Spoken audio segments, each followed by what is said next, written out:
Oh, Captain, my Captain. Captain, urgent news from the General. Why not really blow it up, Captain? Captain Claw, embarking into hostile environment. I'm giving it all she's got, Captain. Captain. No, Captain. They're alive. Ladies and gentlemen, welcome to the channel. This is your captain speaking, and I am so tired. So that's what we're doing tonight. I'm just going to be talking just for a little bit. If any of you guys are in the chat and you shoot questions to me, I'll get to them. There might not be anybody in the chat. This is a late stream.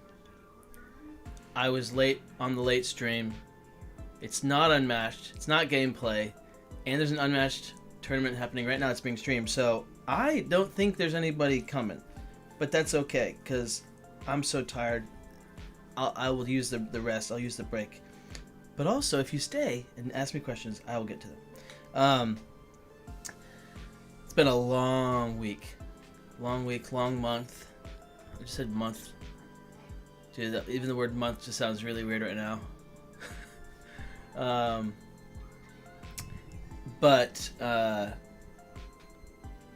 Yeah, I've got some updates for you guys. I'm tired. But hey, Beard Face. Cool, love it. I will get to that. That's awesome. Before I continue, I will say thank you, Crockpots. Let's do a shout out.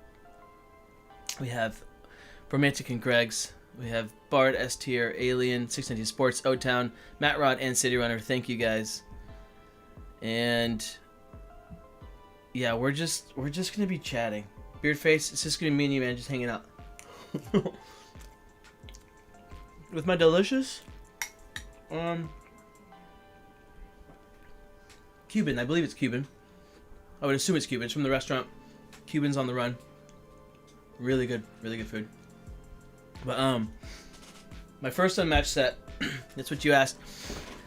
My first Unmatched set was Cobble and Fog, and I bought it because of the artwork. It looked awesome. It looked so cool. And so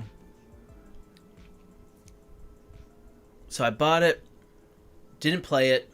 I buy a lot of games that I don't play until like the time is right, you know, like, so based on player count, who's over, what do they enjoy, that kind of stuff. And I didn't know anything really about the game when I first bought it. But it sat on the shelf for a very long time. And then I started looking for, like, how did it work? We played. I played it with a friend Joel and a Chris. We played 3 of us, but there were 4. We played 4 characters, so I had 2 characters against theirs.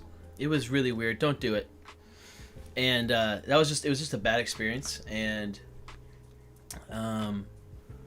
so that was not fun. And so then it sat back on the shelf for a while. And in my head, I'm like, man, I know this is really fun, but like, those are my board gamers. I only have a small group of board gamers that I can play with regularly. So when they didn't like it because it wasn't very fun the way we played it, when that happened, it was like, okay, great, I can't get this to the table again for a long time. And I've always been searching for a fun 2-player game to play with my wife. She's not a board gamer, but like, she will play with me every once in a while a game. So I was looking for some fun 2-player games, and that was one of the ones I found. Was like, hey, this is a great 2-player game. And then I started thinking about it. I was like, oh, that could be cool. Yeah, it probably would be a better 2-player game than what I did. That was a terrible experience.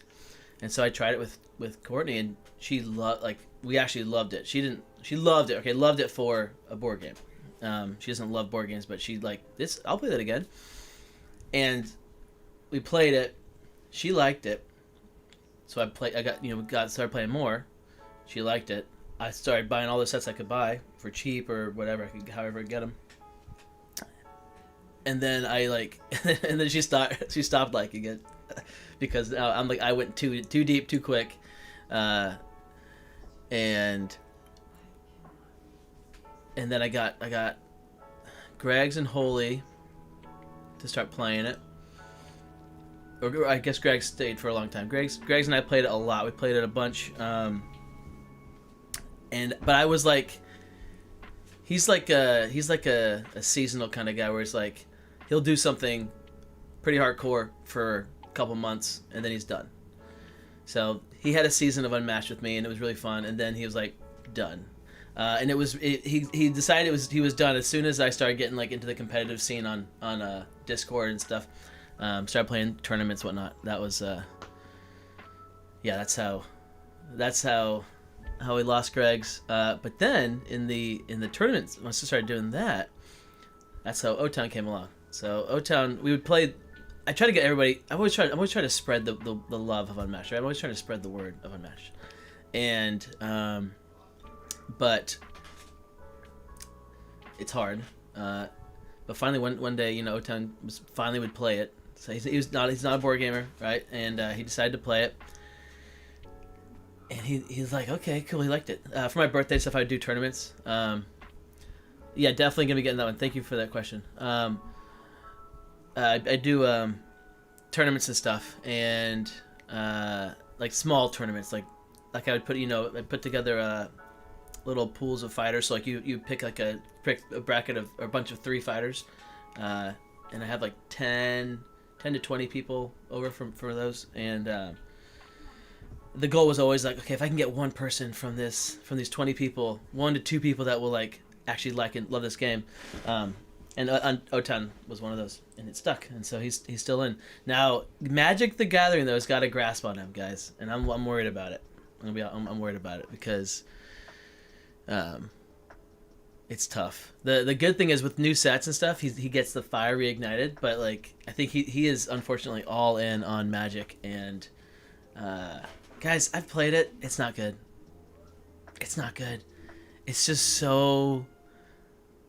It's so like, if you ever played Marvel Champions, Champions is such a better game. Unmatched is such a better game.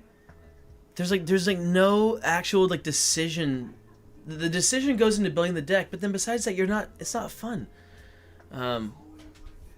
If you build a deck, sure, it's fun, and like it's like, yeah, there's crack. It's like crack, opening up your drugs and like you open the booster pack. You're like, oh, I love this card, and then you draft some stuff. Like that would be fun, yes, but that's gonna cost you an arm and a leg all the time. Okay, all right, I digress. I can do that because he's not here. He's over in Brazil. Another good question, Beardface.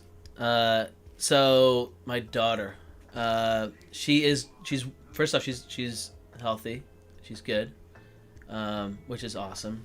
Praise God. It was very scary. That was the most scared I've been forever in my life. That was the most scared I've ever been in my life. Wasn't the saddest I've been because nothing, I was scared, but I wasn't sad. The saddest I've been was when my grandpa died. That was the saddest I've ever been. But the most scared I've ever been was with her going to the hospital.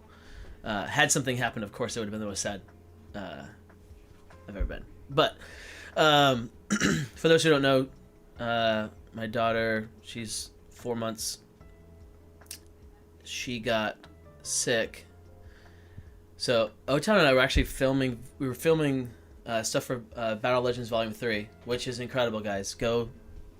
Just go pre-order right now. Okay, just go pre-order it. Go to the cart, add it to cart, or go to restorationofgames.com, add to cart. It's very good. So, but we were filming content for that, and she wasn't like, her breathing was like her chest, like if this is her chest, it should be like this, right? Like, if this is how she usually breathes, like, her breathing was like, so, pretty wild, and you can like hear her gasping like that. And we've had a cough going around, so I got sick. I had a cough thing. And then my son got it. And she got... No, did she get it first? I think she got it first. But it was super minor for her. It was just such a minor cough that she had. And my son's 2, almost 3. But she had this minor cough. And then my son got sick. By the way, everybody here is... Like, everybody in Central Florida is getting sick, it seems like. And it's the same thing. Everyone's got the same things. It's very reminiscent of when COVID hit. And everyone had COVID. It's like, oh, it's like, you're sick, okay. And it's like, let me guess your symptoms, and you're right every time. It was like that, where everybody's getting the like respiratory struggles, whatever, like hard time breathing, cough like that won't go away. That lasts like it's a lingering cough that lasts for like a month. So we all had this cough, and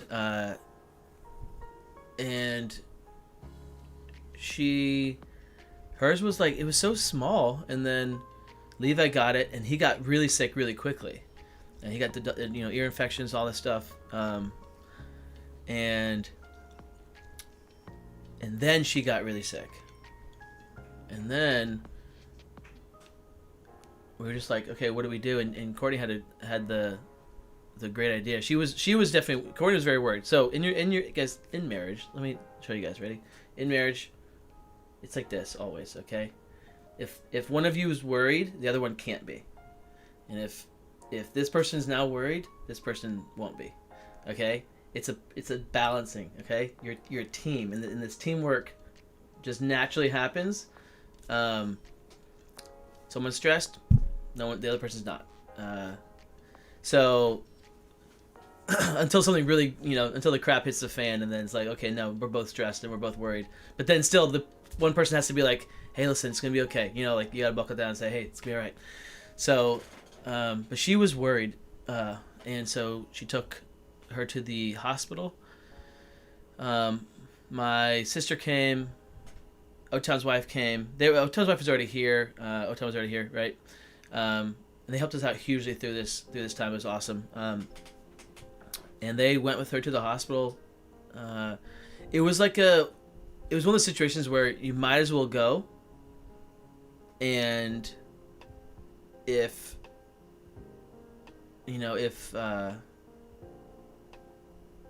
better to go. What do I say? I always say it's better to have it and not need it than to need it and not have it. It's better to go to the hospital just in case than to not go and wish you had gone. And so, even though it was gonna be expensive, and we knew that. But she took Noelle for 2. She went there thinking it'd be like, okay, they're gonna check her out. We'll be out tomorrow. It was an overnight thing. She didn't come back the next day, so they had another night. Came back. I want to say it was like 3 days, like 2 days, but like 3 nights kind of thing. Or was it? It's 2 nights, but like technically 3 days. So that was long. That was very, very difficult. And then she came. I finally got to go pick them up. We came back, and I didn't post this anywhere or say anything because it was one of those. It felt like one of those times where it's like, it's not that big of a deal. I don't want to like, whenever things like this always happen, I'm always reaching out to people, like asking for prayer and stuff. But this was like, it's like a small thing. She's not that sick. And then she went for a checkup the day after they got back. And at the checkup, the physician or pediatrician said, you have to go to the hospital, and we're going to call an ambulance to take you because you'll get there faster. You skip the ER stuff, and just in case, right? Like just in case the breathing stops. Hey, Double Crunch. So then it started getting more serious, and the diagnosis was so the first time was diagnosed was RSV, which is a respiratory something.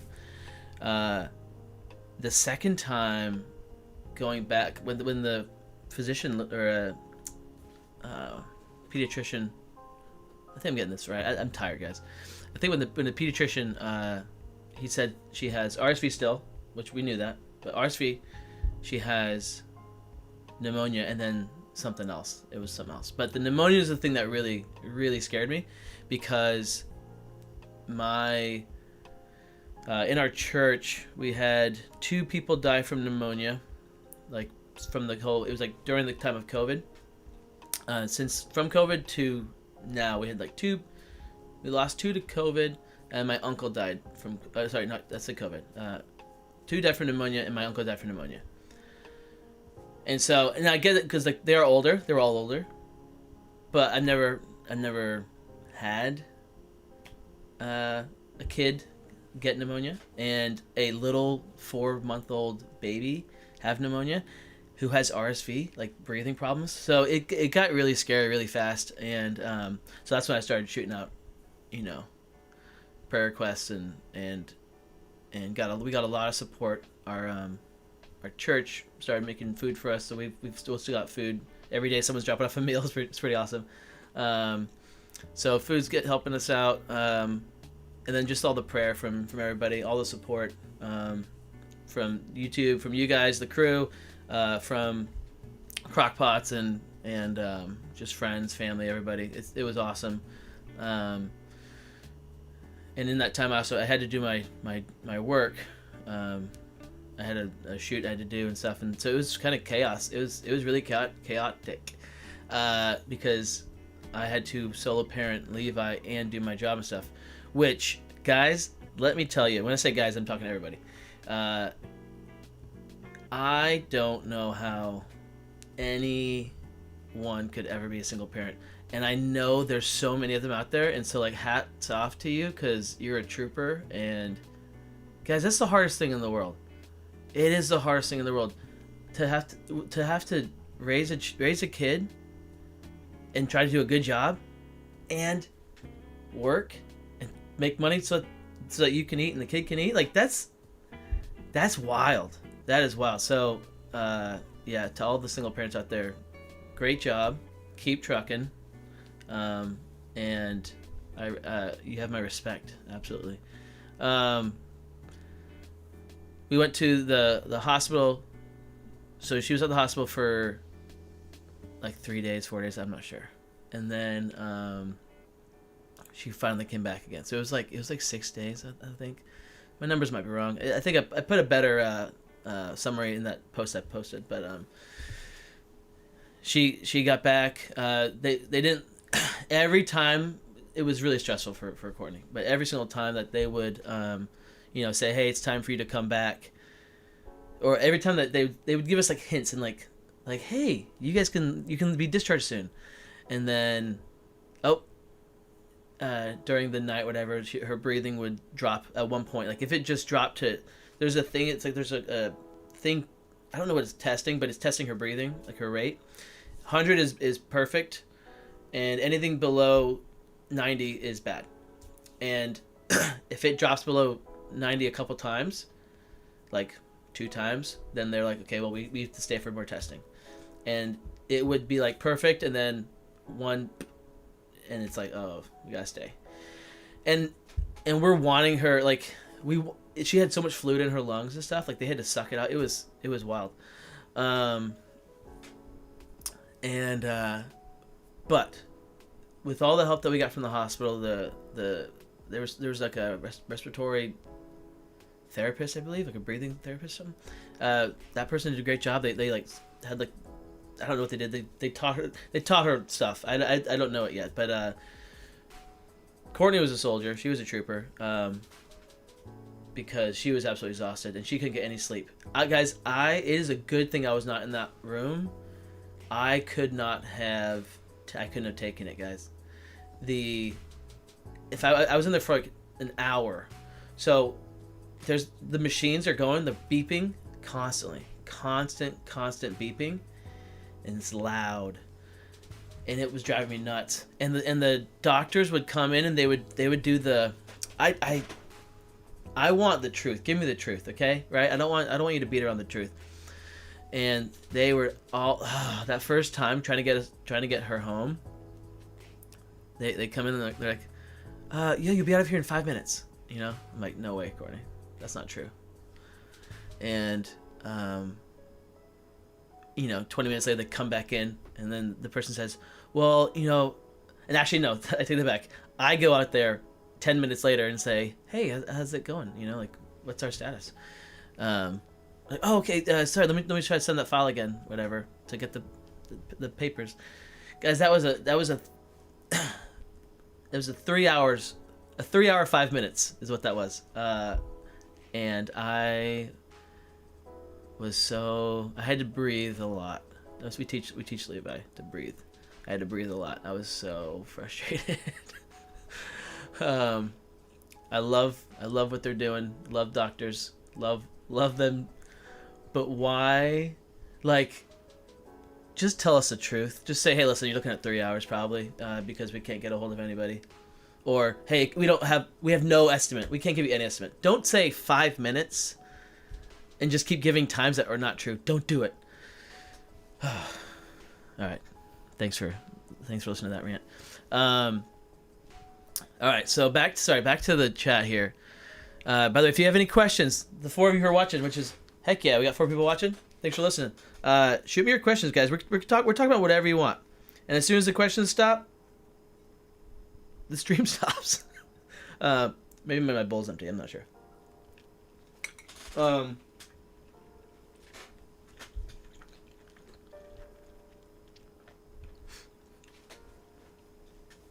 So Cobble Fog, yeah, I think Cobble Fog, such a good set. It gets a lot of people in. The theme, the artwork, everything about it, just really top set for coming in. And who doesn't want to play Sherlock Holmes, Invisible Man, Dracula, Jekyll and Hyde? Like, it's a really good set.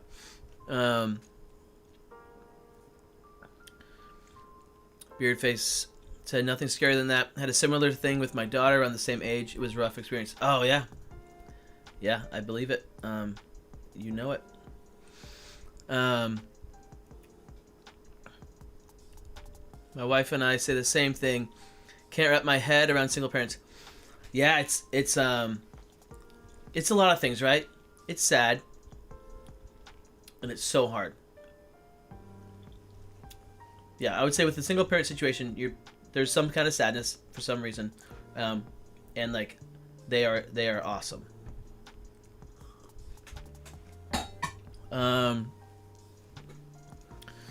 What do you eat with rice? Sushi, curry, other? Real Magnus? These are the questions that we're looking for, Real Magnus. I'm just kidding. So, first off, I hate sushi. Write that down. I hate sushi. Don't give me raw fish. I went to a Kona Poke, because like I love the place where you get your own, like, you know, your bowls made of stuff. Like Chipotle, and there was one, oh, what was that place? There was a Mediterranean one that was really good too. What was that place called? Oh, Olea Mediterranean. Whoo! Alright, guys, I love the place where you can make your bowls and whatnot. Went to a Kona Poke because it's supposed to be the same kind of thing. I really tried. I gave it everything I had. I got my bowl made. I tasted it. It was really gross. The fish did not do it for me. And then I had leftovers. Okay, now here's the deal. With leftovers of every other thing, it's like I'm looking forward to eating it. I'm excited about eating it. Those leftovers of Kona Poke literally gave me nightmares.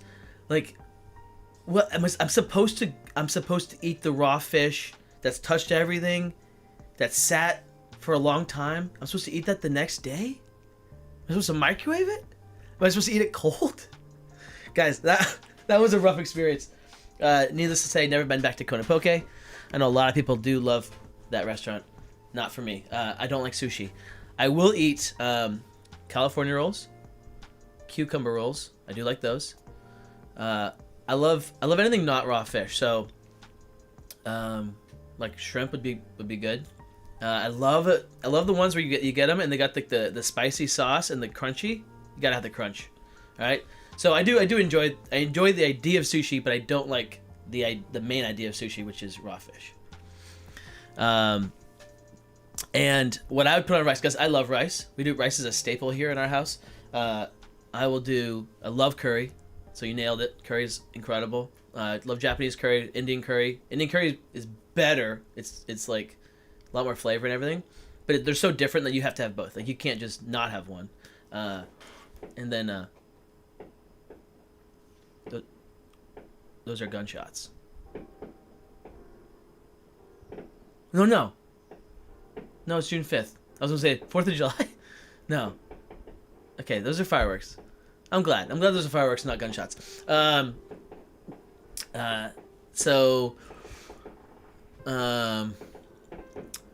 yeah, oh man. Beans and rice. Love Cuban. Any like Hispanic, pork. Yeah. Rice is definitely a staple in our family. Great question. Favorite game to play with Levi from Beardface. That's a good one. It's a tough one.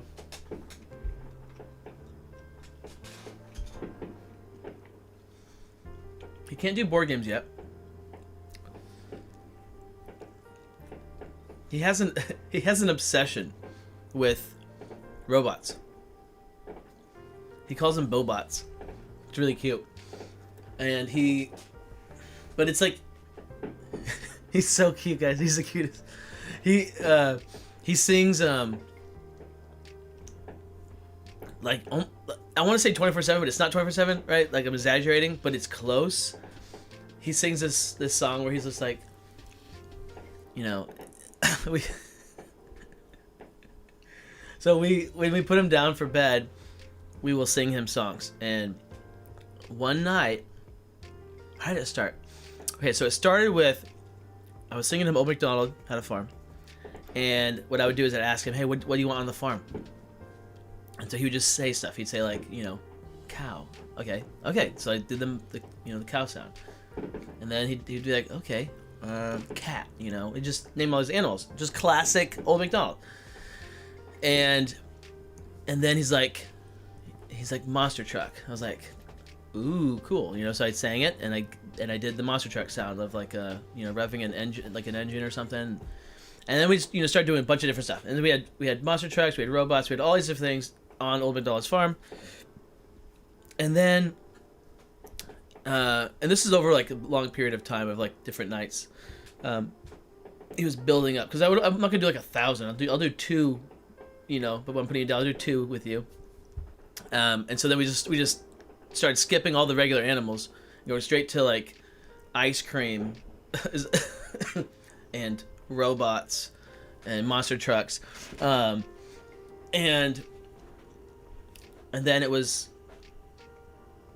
then he would start asking me to sing him a song about robots.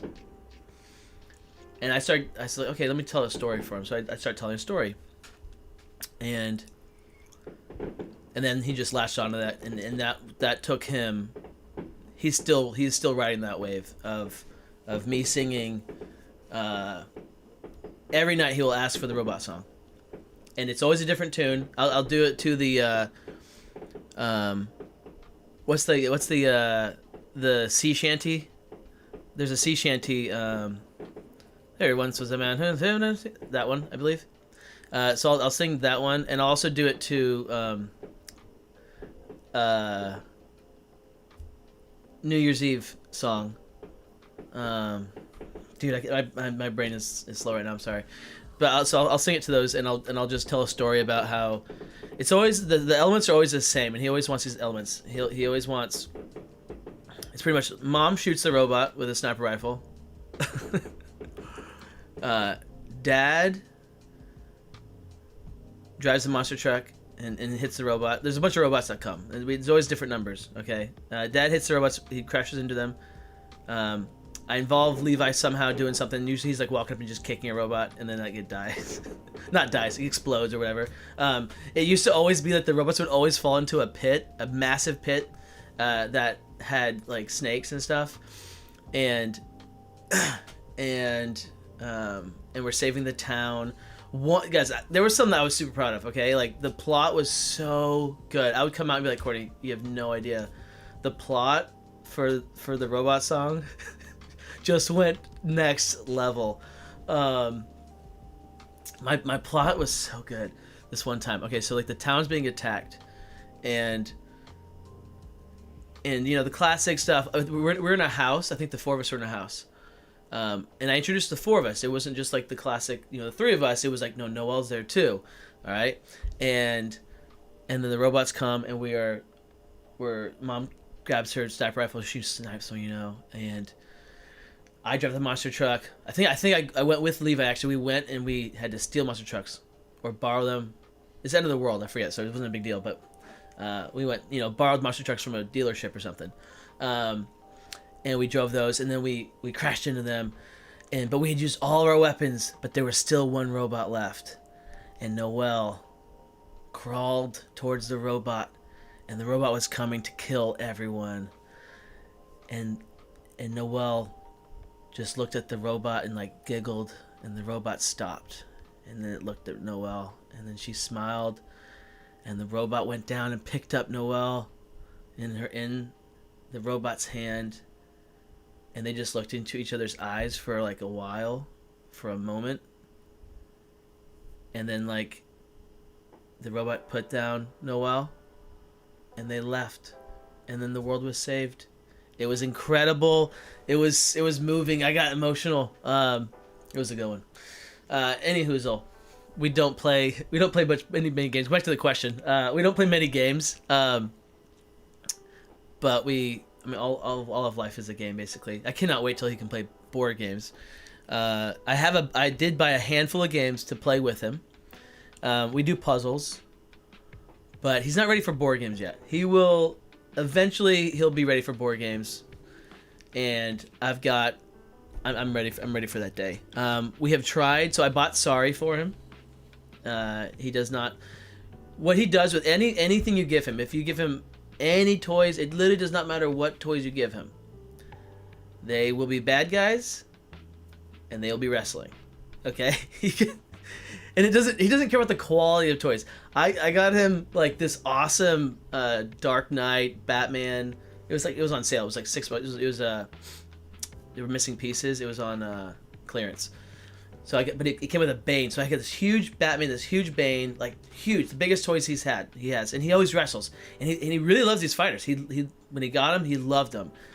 He could have those toys right there to be played with, and next to him are the pieces from Sorry, okay, the little things that you move on the Sorry board, and he will have just as much fun crashing the two Sorry things together and wrestling with the two Sorry things as bad guys as he would with the two figures. Which is, I mean, really cool creativity, but like, dude, like, come on, quality matters, okay, components matter. He's not there yet. He'll get there. But he is really cute, and he does love his toys. Great question. Thank you, guys. If you're just now tuning in, please type a Q and then give me the question. I'll try to get to it. Not getting to all of them. Currently I am. But no guarantees. There might be a question that just, we're not going to answer that today. This is Cuban.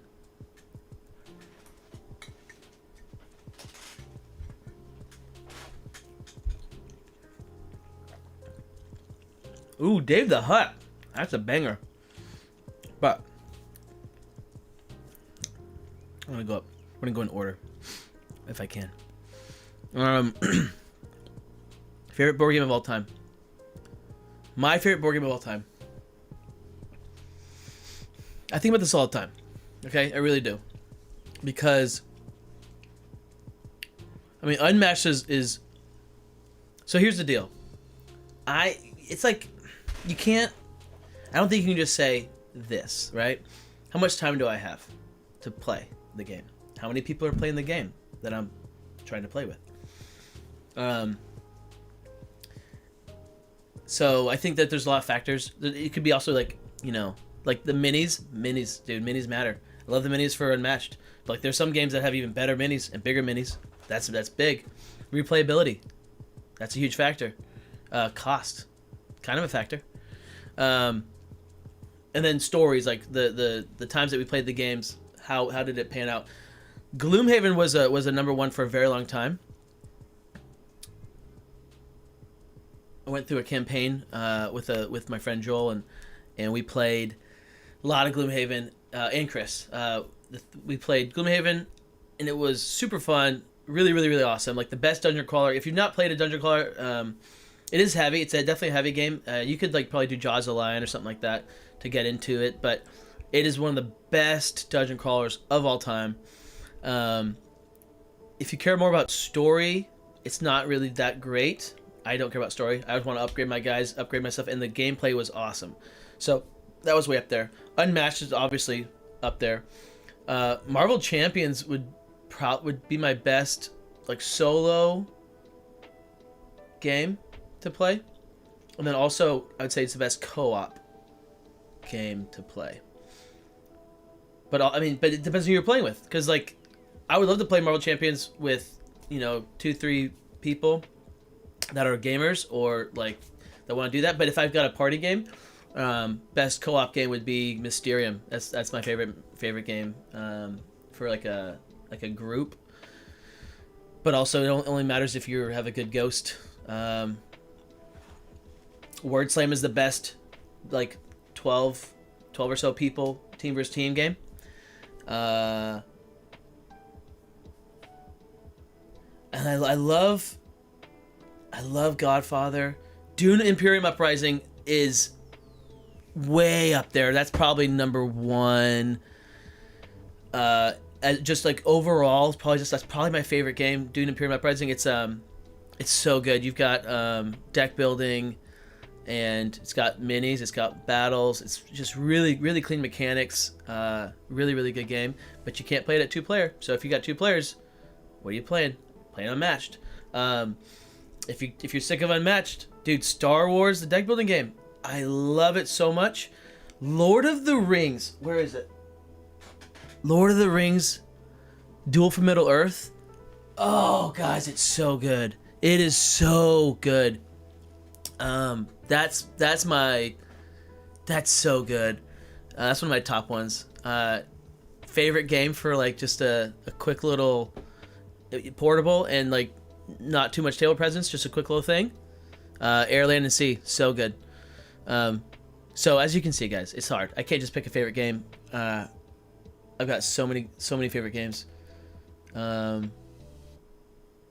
that's pretty good. Like, there's a bunch of games over there that I'd love, but that I would not even think to say them as my favorite games. Legendary Encounters is super solid.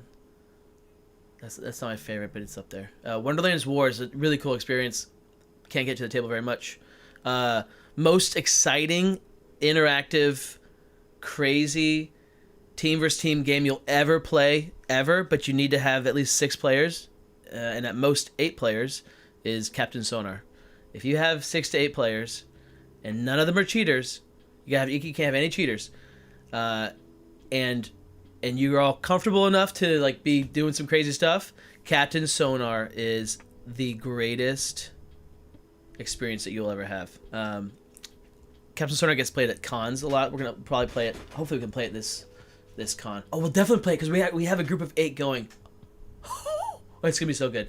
All right, sorry, Dave the Hut. I hope you're still here. Sorry that I got away from your question. All right, Dave the Hut said, "What is the origin of the channel name, Captain Crockpot?" So, what I'm gonna tell you is gonna be what I remember, but not. I cannot promise that this is all true. It'll be from my memory, like just bits and pieces, because I honestly I don't remember very much of all this stuff. So let's think. Let's go back. My nickname is, first off, my nickname is C. Just like C, the letter. Does that work for you guys? There you go. C. My nickname is C. And that was because when I was in high school, we moved to a neighborhood. A bunch of guys were across the street, and they were playing outside. I was like, hey, that sounds cool. I want to play with them. So I went outside. They're playing sports and stuff. And they're like, hey, what's your name? I was like, my name's Eric. And they said, well, we already have an Eric. Does yours end in a C or a K? I said, a C. They're like, all right, we'll call you C. And like legit just stuck. That thing stuck. My brother still calls me C. And they still call me C. Their parents call me C. Like, it's very... So, my nickname is C. And then that kind of like... When a nickname gets... when a name becomes no longer a nickname, it just becomes a name, then you have to nickname the nickname. And that happened to me many times. So, it was like C, and then it would digress. I don't know if that factors in too much, but there's a little story for you, all right? An unrelated, irrelevant story. I believe... Oh, okay, no. It kind of related. So, this is so... No, like, it's not really related, but I can tie it in, kind of. Ever since I was in high school, same group, I love cooking, all right? I love cooking, and I would get home from school, and I would, it's not cooking, but I would chop up lettuce and eat a salad. I would have, my romaine, peppers, croutons, cucumbers, feta cheese fantastico, all day, every day, whole head of romaine lettuce, and I would eat that every single day, and it was so good. I don't know how my parents could afford it. So, but I would eat that. I would cook. I love cooking breakfast. That was one of my things, cooking breakfast. One of the guys was mean to me. He's one of my good friends now, but he was mean to me at the time. And he just... I was the youngest one. They were all older than me. And so one time I came over there, and I cooked everybody eggs. They were like... we always had like... there were like 10 to 15 of us, like always. It's kind of like it was weird. It was kind of like an orphanage, but not. Like, we just hung out. We called it the orphanage. But we just... It was a big neighborhood, and we all just hung out at the house. We played Halo. It was guys, good times. You can't. Those are the best times. Okay, we had LAN parties, because Xbox Live wasn't there. It wasn't out yet. It came out like the next year or 2 years later. So we'd have LAN parties, capture the flag, 4v4, Blood Gulch, 16 players, Blood Gulch. Come on now. But, so, yeah, he was mean to me, though, and I made everybody eggs, and I was like, you can't have any eggs. You don't get eggs. He's like, why? I'm like, because you're mean to me. And it actually, guys, it took me a lot of courage to, like, not give him eggs, because I really wanted to be nice to him. I don't want to be mean to anybody. But I was like, no, I'm not making you eggs, dude. Like, because he was being such a jerk. You have no idea. And I was like, you're not getting eggs. And he's like, what the heck? He was shocked that I wouldn't give him eggs. And he was like trying to like rally everybody else, like, guys, what the heck is this? And they're like, no, dude, you're a jerk to see. Like, he shouldn't give you eggs. So I didn't give him eggs. Anyhoozle. I cooked a lot. I cooked with the Crockpot. Crockpot is my favorite. It's my staple, okay? I got Eric's Jambalaya. It's my staple dish. And... oh, that came about. That's right. That came about from different things. So... you don't want to know what the name... I'm not going to tell you. All right, I'll tell you. So I had a name in League of Legends back when I was kind of a troll. Okay, guys, listen, don't judge me. This is full disclosure. Okay, this is the cap chat. This is a chat with the captain, and I don't want to. I'm gonna shoot straight with you. So my name was Captain Cleavage. I'm not proud of it. Okay, Captain Cleavage, because it sounded cool. Like legitimately, 100%. It just sounded cool. Captain Cleavage sounded cool. And then I felt convicted about it, because I believe what happened was I was like telling my youth about it. I was like, guys, this game's awesome, super fun. And then I was like, wait, I'm gonna play with them. You know when you're about to play a game with some people and you're like, oh, that's what my username is. Oops. And so I changed it. I was like, let me do something that's not like that I'm not embarrassed about publicly. If I'm embarrassed about it publicly, I should probably do it.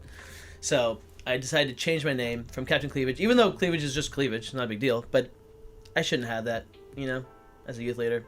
It's not right.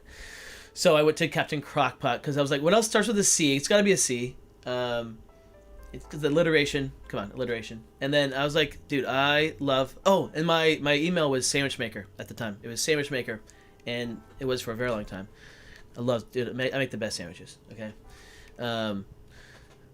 So I switched to Captain Crockpot, and I never looked back.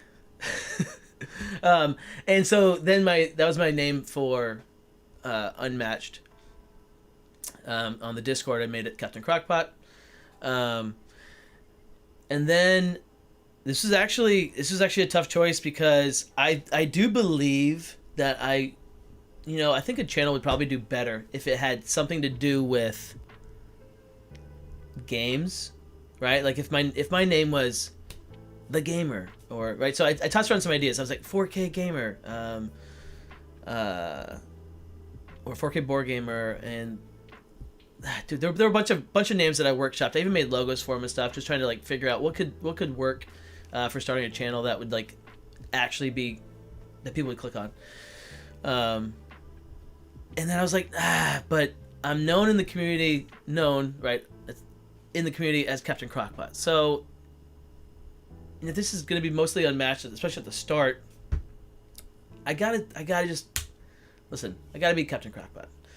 And so I decided to just do that and go all in on the Captain Crockpot.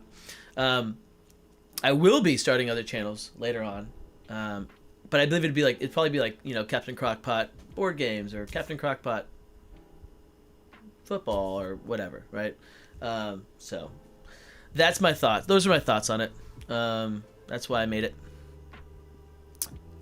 Good question. Nice, thanks, Del Toro. Loving the lore. How'd you... Wait a second. How did you get in that chat? Del Toro... How are you in that chat over there? That's wild. Yeah, you guys are getting some lore today. Guys, thanks for tuning in. This has been fun. Initially, I was like, all right, hey, listen, if it's just Beardface and I, we're just gonna chat. This is fine. It's just Beardface. All right. Who we got? Are you gonna get battle monsters? No, unless I do. I have no idea about it. I literally don't know anything about the game. I don't need another board game. If I play it and it's absolutely incredible, and it scratches a spot that does not already get filled by another game, then I might do it. If Restoration Again, if they send me the game, I will play the game on stream, and if I love it, that'll be awesome. But I don't know anything about it currently, so I know the artwork looks kind of cool. The theme looks cool. I do believe, and this can go on a captain's log, but my guess was this, because I believe, look at the cover, if I'm not mistaken, we have Godzilla, right? I mean, how do you have... You can't battle the monsters, you gotta have Godzilla. Isn't it just the classic Godzilla monsters? Let me know if I'm wrong. Which, in my mind, rules out Godzilla from coming into Unmatched. That's where I think... That was one thought I had on this, which was there will be no Godzilla in Unmatched because they're using Godzilla in their other game. Disagree? Agree? I agree, because I said it. But also, there will be no Santa Claus because they have Santa's map and no, what's it called? I can't remember if I'm supposed to talk about this. I'm not going to talk about this anymore. I'm not going to say anything. You can't make me. I don't know what you guys know. Hey, Monty. Alright, where are we at? Wishlist, board games. Thank you, Beardface, for the questions. You're keeping this thing rolling. When the questions stop, the stream stops. Keep the questions coming. What board games are on my wish list?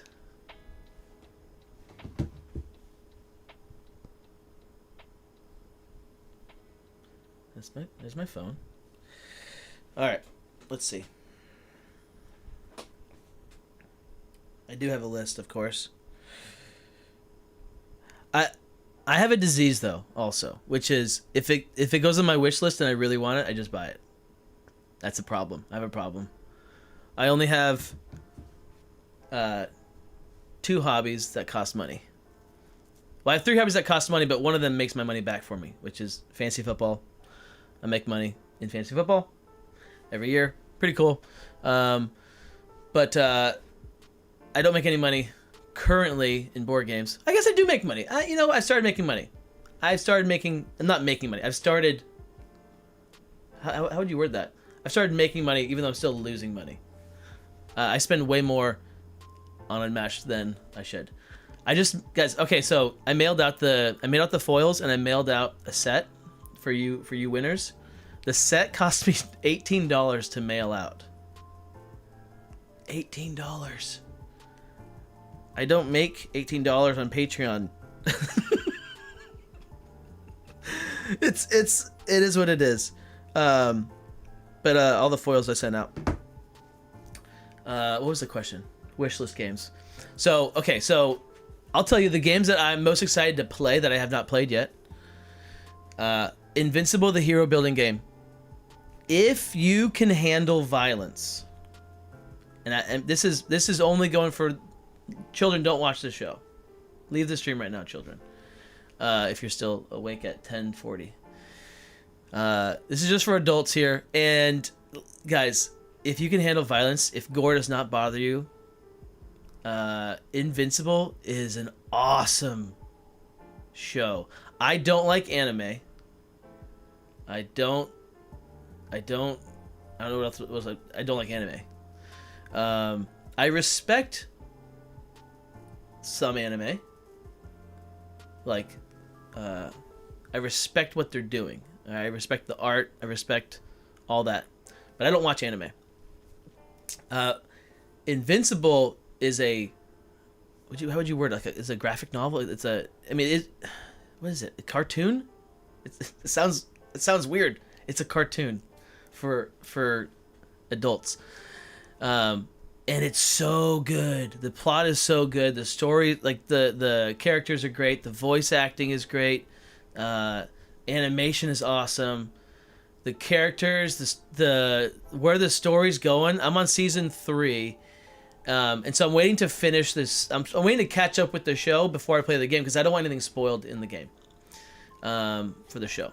So that's what I'm very excited about. Hopefully, I can finish the show before the con, which is in like 3 weeks, and then I can play some Invincible because I hear it's really, really good game. It's deck building, which I love. One of my favorite mechanisms of all time. Invincible, which is an incredible story, incredible IP. So I'm excited for that one. I'm also very excited to play Sleeping Gods. Otan and I are going to get that on the table one day, and we're just going to go through the campaign, probably stream the whole thing. It doesn't feel like something that would be on this channel. It would probably be on my board game channel, so whenever I can start that. When I can start streaming twice a week is when I will start the next channel. If I can't stream twice a week, then I'm not going to start a channel because I don't want to have this channel suffer. I want to keep this channel going forever. And this would just be like the main Unmatched channel. But yeah, so Sleeping Gods, definitely want to play that. Art Society looks fun. I'm not super excited like the other ones. I've got Blood Rage. I really want to play Blood Rage. I didn't like it the first time I played it, but that was because we played with someone who abused us not knowing the game. And so we're killing all their guys, trying to do what most games you're trying to do, and then they were like, ha ha ha ha ha, Valhalla, I get 1,000 points because you killed all my guys. And we're like, okay, I guess dying is better than winning. That was frustrating. Knowing that rule, I would love to play it again, and then we could keep that in check, right? And then another thing is I'm gonna use the Blood Rage minis. I bought Blood Rage for this purpose, but I'm gonna use my Blood Rage minis for Champions of Midgard because that's a really good game, and I'm gonna use those instead of the cubes, or instead of the meeples. I think it'll work perfectly. That's the plan. I'll let you guys know how that works. Summoner Wars is one I've not played that I really want to play. I believe it's gonna be like a hybrid between Unmatched and Magic.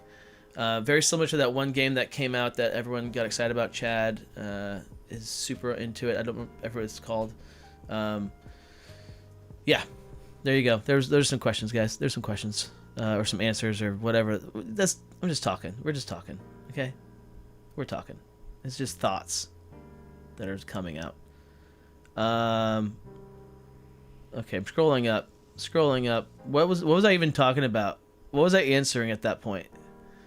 Okay, wish list. I think that was the wish list I was talking about. That yeah. I got offered to play test Battle Monsters. Couldn't do it because of moving. Otherwise, I would have. I love not play testing. As you guys know, the last game I play tested was Battle Legends Volume 3. I couldn't talk much about it because I had play tested it. I felt like I couldn't talk much about it. And I'm glad that I've not play tested anything else because now everything I give you guys, like theory, all the theories and everything, just absolutely there's no knowledge in my brain about the sets. You can always tell, guys. O-Town always has a little more information, and he'll do his little I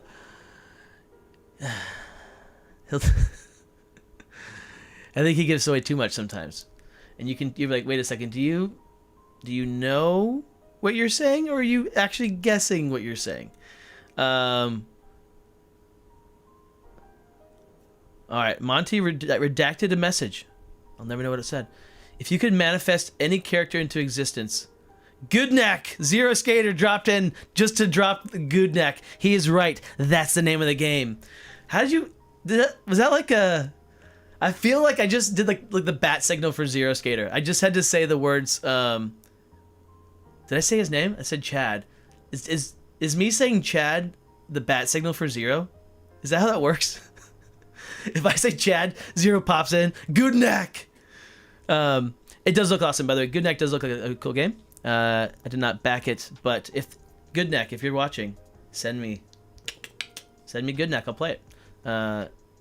If that's how this works. Forgot this on my question. Oh, thank you for saying. Thank you, Dave. Thank you for following the rules. The queue was not there earlier, but now it is. And you did miss it, but I wasn't gonna say anything. That's fine. Back to Dave the Hutt. Oh, the queue's not. Okay, now we get there. If you could manifest any character into existence for Unmatched, who or what would it be? I'm assuming that you're saying that I can just make an Unmatched character happen. If you're asking me which Unmatched character would I make become alive again? Or for the first time, is that what you want? Am I conjuring? Am I a magician? Am I a wizard? Or am I just... do I have like an in with Restoration Games where they're making a character that I want? You need to clarify before I can answer that question, because those are two very different questions. Okay, Apian Medusa, I did not back Battle Monsters. I don't know anything about it.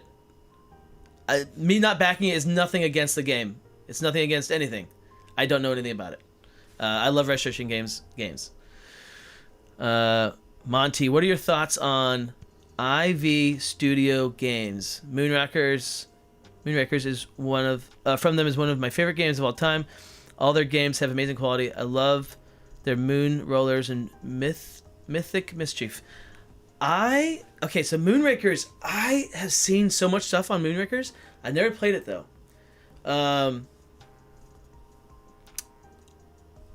And I don't know about their games. I would have to look it up. Off the top of my head, like my favorite board game publishers are Simon Games, all right? I don't know what's going on with them right now, but everything in the past was awesome for CMON. Okay, they've made so many good games.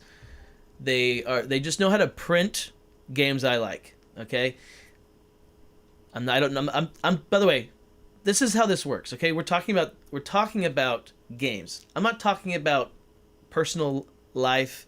I'm not talking about politics. I'm not talking about any, where they went to high school. I'm talking about games that are made by these companies. So let that be known. I don't know anything about anything else. But CMON Games, awesome. Great publisher, awesome games, or however you want to word it. I don't know what the word is. Stonemaier Games, great games from Stonemaier Games. Wingspan, Libertalia would be lower, but Wingspan, Libertalia, really fun. Scythe, Viticulture. I haven't played Expeditions. That's one of the ones I want to play is Expeditions. And then for CMON, Godfather, Ankh, Rising Sun. Rising Sun? Is it called Rising Sun? I think it's called Rising Sun. And then Zombicide. Some great ones. Oh, and a really good game by them. Eric Lang is awesome. Eric Lang is a very, very good designer. But another one of theirs is Bloodborne, the card game. Very fun game. It's a cool little co-op game. Another great designer, Druid City Games. Really good. Grim Forest, Wonderland's War. Like really, really, really high quality games from Druid City. CMON, Marvel United. I've not played it, but everyone loses their mind about Marvel United. I've not played it because I combined the rules. I broke the rules up and some of the characters and stuff because I bought it used, and it wasn't together. And I brought one of the boxes when I was going to play it, and I couldn't. That was disappointing. That was a disappointing day, or moment. It was a disappointing moment of seconds.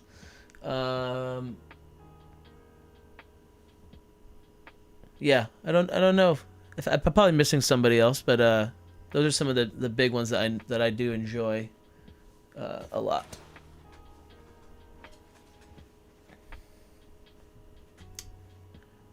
Oh, Z-Man games. Z-Man, I got a good amount of Z-Man games. All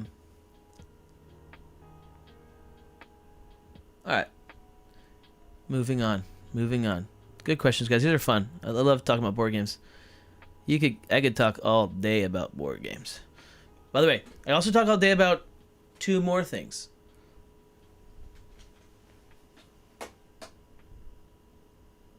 Okay? And those two things are football and movies. If you could not get that from the shirt. We got Tom Brady, Drake May, okay? Patriots, let's go. But we don't need to... Listen, I know you guys aren't watching football. That's fine. It's fine. We don't have to like all the same things. But then the movie... Come on, what movie is it, guys? You can get the reference. You got it. How about both? Oh, Dave, back to your question. Okay, Dave. Let's try to tackle this. So, if I could bring any character to alive. So, you know what? I guess it would be Houdini, probably, because he's a real life human. So that would be wild if I was able to bring him back to life, and everybody knew that I did it, and it would just be like, they'd be like, "How'd you do it?" I'd be like, "I mean, I just did it. I just did what Dave asked." A lot of questions for Houdini. I don't know. He could teach us a thing or two about magic. Bruce Lee would be cool to bring back also. Nikola Tesla might... Dude, if I brought Tesla back, his mind would be blown by what we've done and how far this world has come. And he would probably, once we caught him up to speed, he could go work at Tesla, no problem. And probably come out with his own... Dude, he would love to work at Tesla. I didn't even think, legitimately I didn't think about that when I said it. Oh, wow. He might sue, actually. No, once we brought him to speed, he would sue Tesla for infringement on his name. Yeah, he would be right back in... That'd be disappointing. So we can't bring him back. If I was gonna bring back a fictional character to life, just to that'd be like, okay, this would be kind of cool. Who would it be? And and the question is, would it have to do with their unmatched cards? Like, would that have an impact, or is it just like, okay, this person I want to bring back to life for the first time or only time? Okay, you know what? Deadpool would be really fun to bring back, or to bring around, or however you want it, to conjure. Deadpool would be a little chaotic, and it'd be chaotic for always, and he'd be the only superhero ever, because he'd be the only one that's actually real.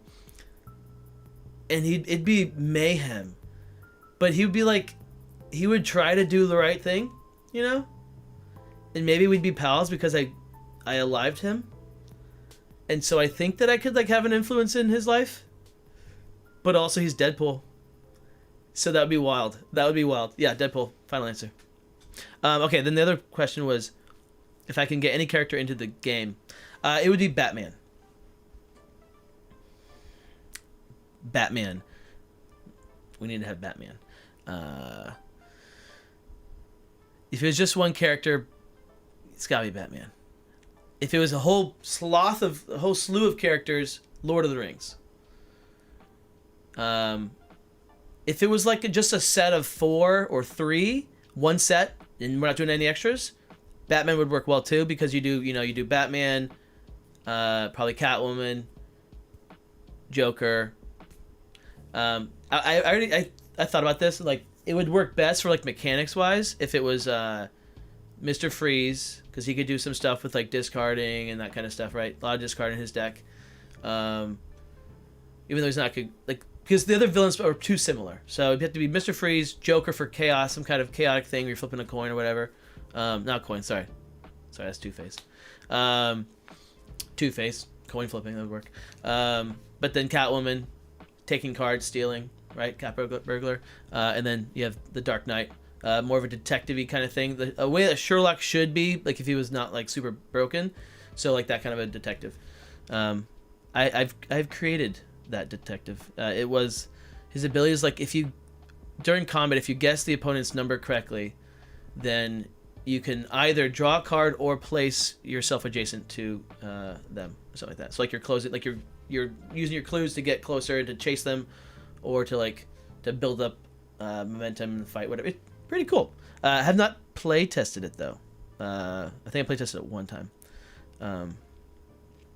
All right. That was fun. Hey guys, I'm gonna take a second and I'm just gonna drink some water.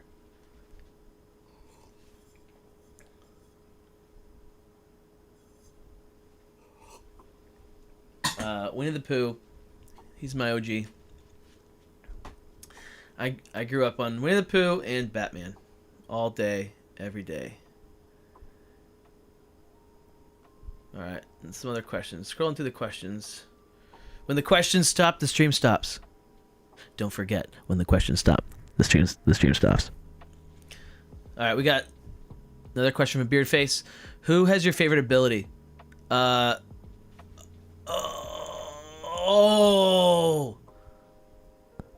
Loki.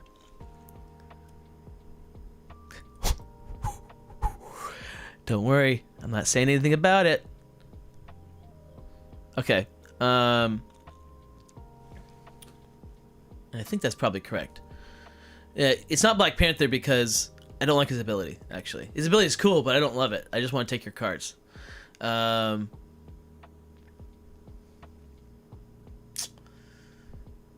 Who's got the best ability?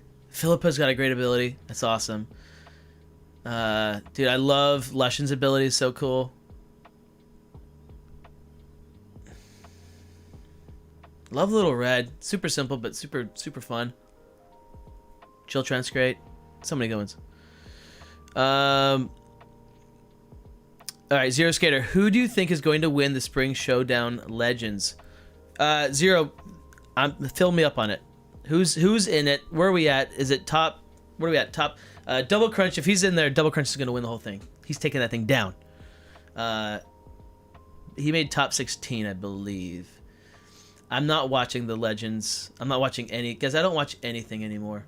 It's a sad reality.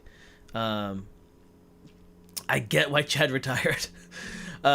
2 kids is impossible with trying to do Unmatched. I guess it would be that way. Unmatched is impossible with 2 kids.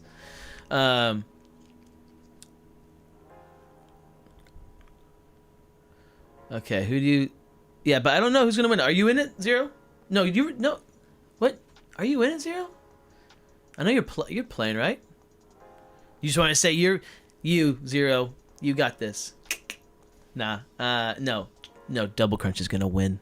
He's gonna win the whole thing. Del Toro, are there any movies coming out that you're looking forward to?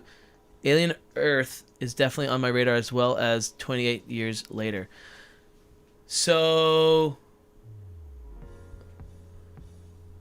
guys, I wish I could say, like, I don't know what's coming out. I don't watch trailers. When a movie, if I'm seeing a trailer and I know I want to watch the movie, I stop watching the trailer. So that's the first thing. 2, we don't get advertisements anymore. I don't think. Like, we don't watch commercials. We just all streaming, right? Streaming, and then my Blu-rays. I've got 2,000 Blu-rays, and DVDs. I bought them. I've gotten like massive bulk deals and stuff. Like I bought 1,700 movies for $170 one time, and then I sold half of those for $500, and I traded in a bunch to get like a bunch of board games and more movies, and I kept 100 to 200 movies from. It was an incredible day.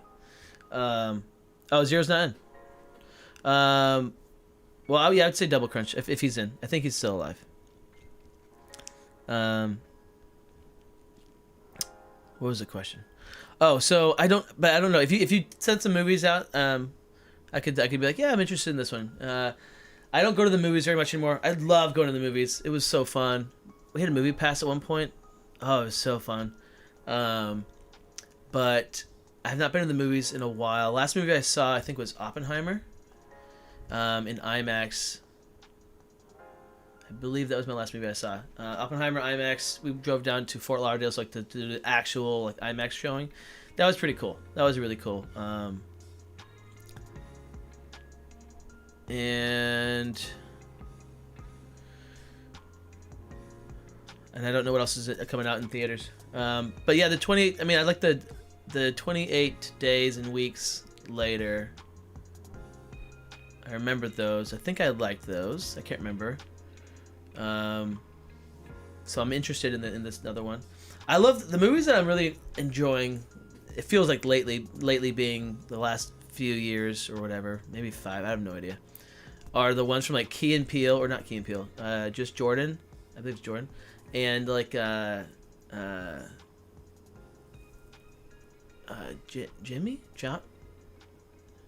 Johnny K. Johnny Krasinski? Yeah, Johnny K. Where it's like you got this guy coming from comedy, and then he is handed like a thriller. So like A Quiet Place and Get Out. Those were awesome. Those movies, those are the last movies I can remember seeing like pretty recently, like in theater stuff, like A Quiet Place 2. I can't remember what else I've seen recently. But yeah. Those are some good ones.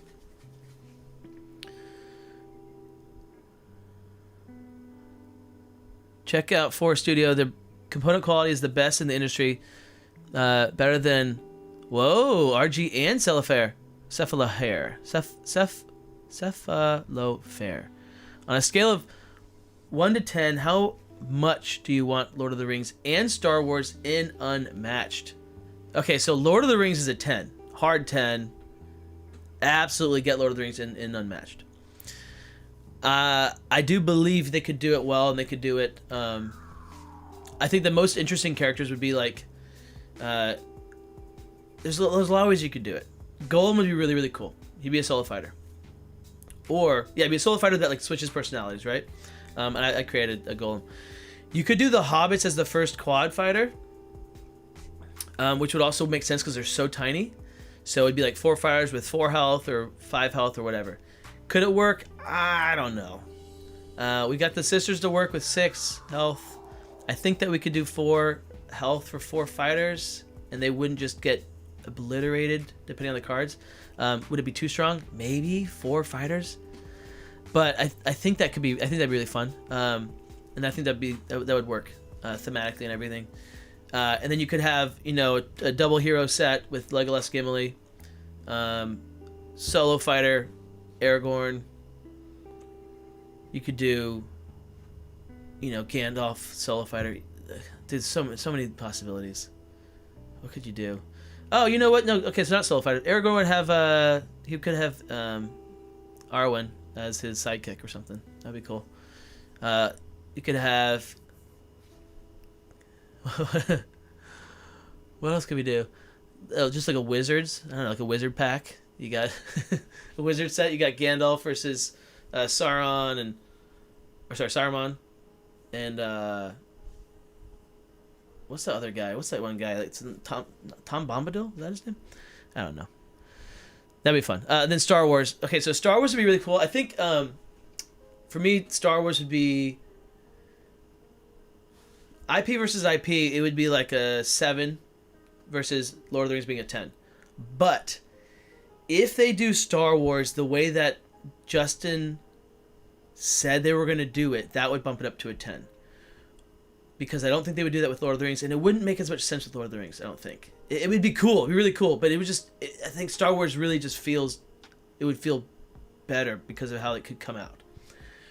Which is, they release one massive box. Like, their final IP, the last hurrah. This is the last Unmatched you will ever see created for the first time ever, right? And it's got, like, Darth Vader, Luke, Han, Chewie, the whole gang. And you've got, like, how could be a Rancor, and you've got, what else could they do in there? You have Ewoks, and you could have Jawas, you could have, I don't know. I'm not a Star Wars nerd, but I do like Star Wars. I don't love Star Wars, I like it a lot. And, but it would be an awesome just big box set where you drop $100 and you're getting like 10 fighters and a monster for like UMA. Maybe it comes with a UMA and some other stuff. Maybe there's vehicles. Like there's so many things that they could do with it. And the maps would be awesome.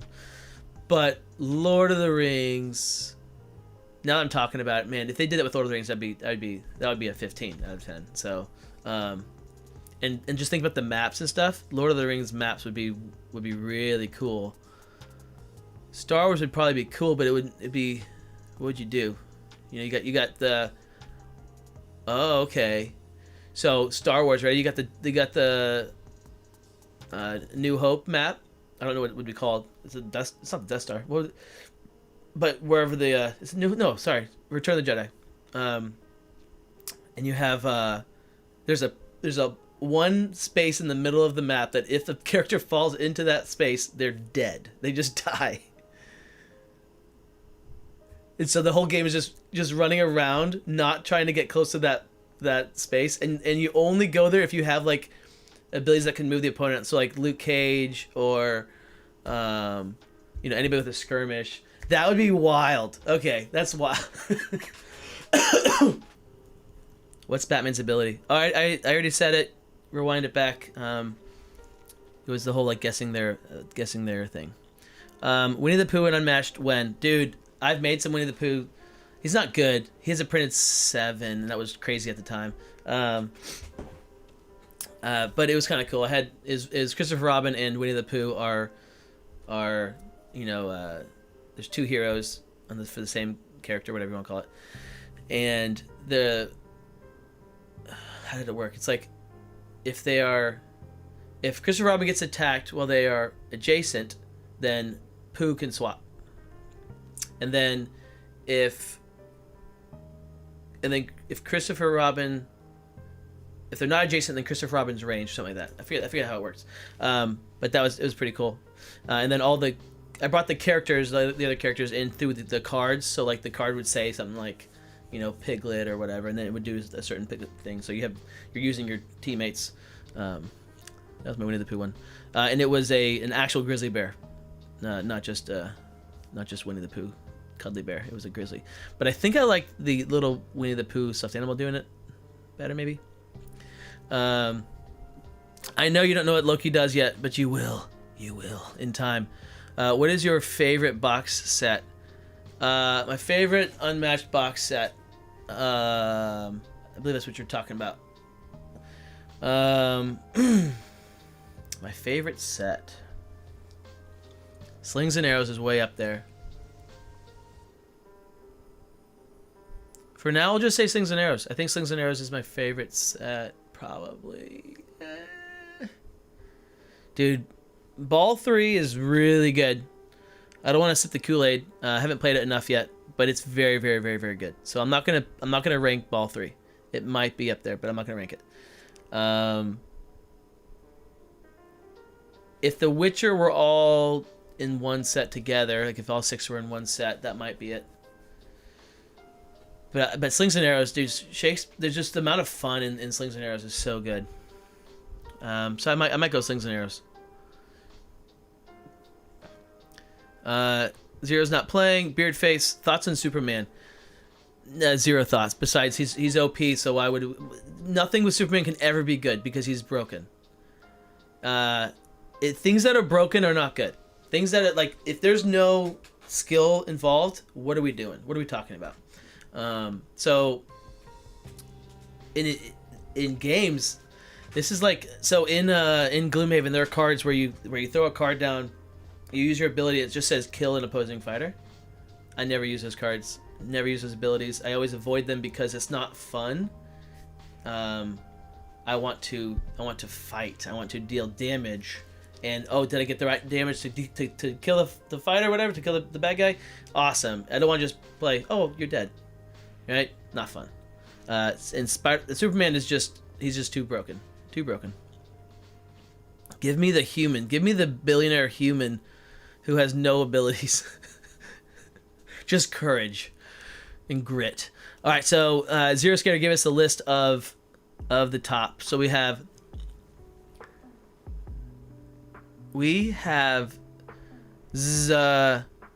Emma. Is that, I think it's Emma, or is it maybe one? Baked Goods, Yule, Double Crunch, Tariq, Ninja Sagoon, Luca Gardens, Sidious, Jerry, Punai, say, bad, possibly Angel Cake, DL Me, Kiet, Shy Guy, Scaff. Oh, Shy Guy's in there too. Sweet. Scaff, Sicky, Jay, Toast, and General. Okay, so out of those two, I want Shy Guy and Double Crunch to win because those are they're on my team. They are part of the Average Joes. So I practice with them. We play with them. So I want those two to win. Outside of that, I mean, Kiet's obviously a very, very, very good player, and could easily win it. And then, I mean, Baked Goods, obviously, very good. I want to see what Angel Cake can do. That'd be fun. Go Angel Cake. But yeah, no, Shy Guy and Double Crunch all day, every day. Let's go. Top 2 in the finals. That would be fun. All right, we need Jabba the Hutt. Oh yeah, definitely Jabba the Hutt. Han, Chewie dual character. Boba Fett for sure. Boba Fett, yes. In a match with a sail barge Sarlacc map. Yes, dude, absolutely. I meant thoughts on the Superman movie. Oh, okay. Superman movie.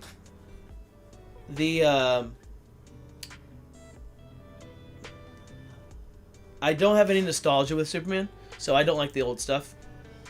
The new Superman stuff with what's his name from Mission Impossible 6. They're okay. They're pretty good. Unfortunately, Marvel just like they absolutely knocked it out of the park with their 22, 23 movie series. Almost all of them were really, really good, and they had heart, they had comedy, they had action, all the stuff, right? Good characters. and just DC couldn't keep up. They couldn't do anything with it. So, and then so they tried to go, let's go dark. Let's just go real dark, and that didn't work out. They could have done it, but they couldn't do it. They just didn't do it. It could have been done well, like Dark Knight, the Batman, dude. The Batman is incredible. One of my favorite movies. That's a conversation. Which is better, the Dark Knight or the Batman? Put your comments down, okay? Comments. What are your answers? Better, the Batman, Dark Knight. Have you seen it? And I'm just talking about Dark Knight. I'm not talking about Dark Knight Rises. I'm not talking about Batman Begins. I'm talking about the Batman, Matt Reeves, and Christopher Nolan's The Dark Knight. And then once you've written down your answers, I will give you guys my analysis. And this conversation, this conversation gets me excited.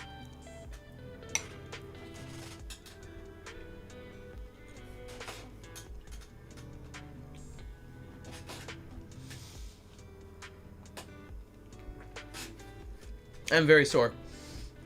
I had a long shoot today.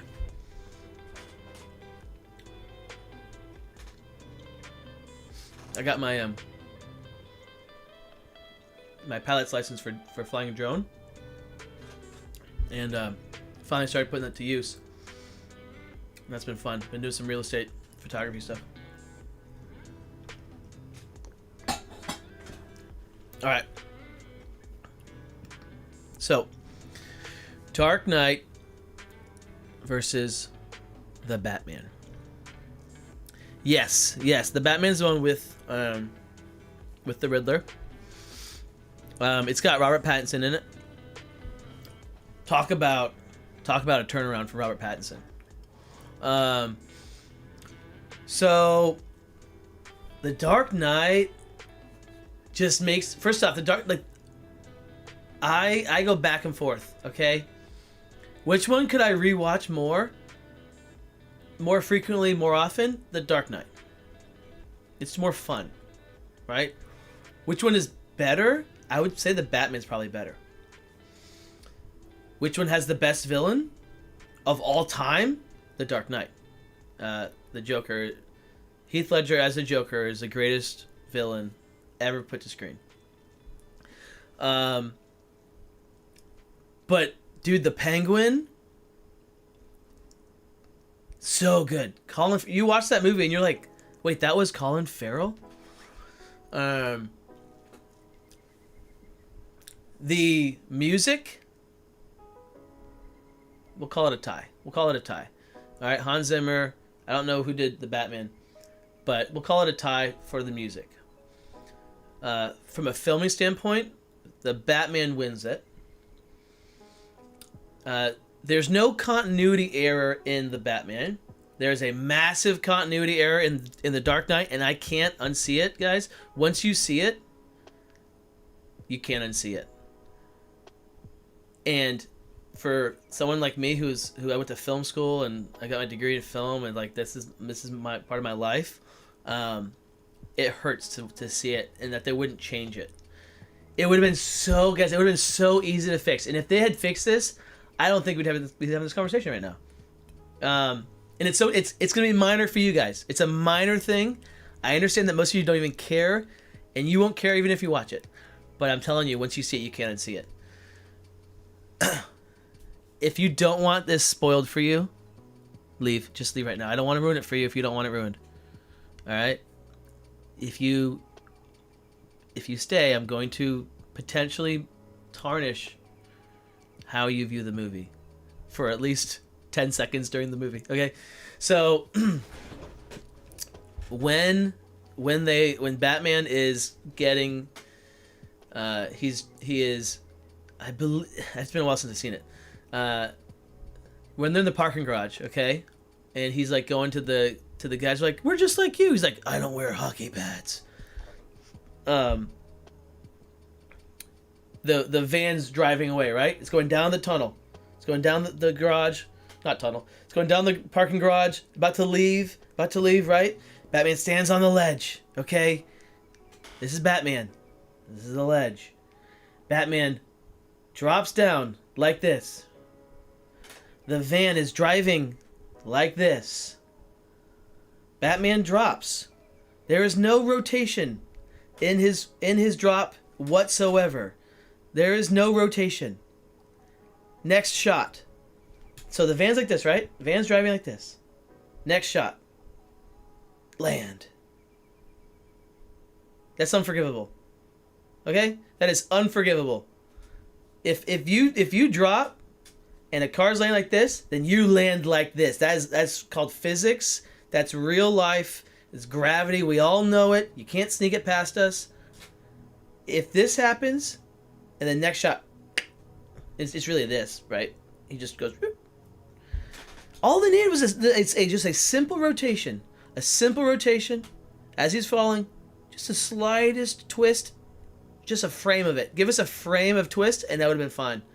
No frame, no forgiveness. So, that's a knock. There's a knock on continuity. The plot of them are both so good. Both plots are great.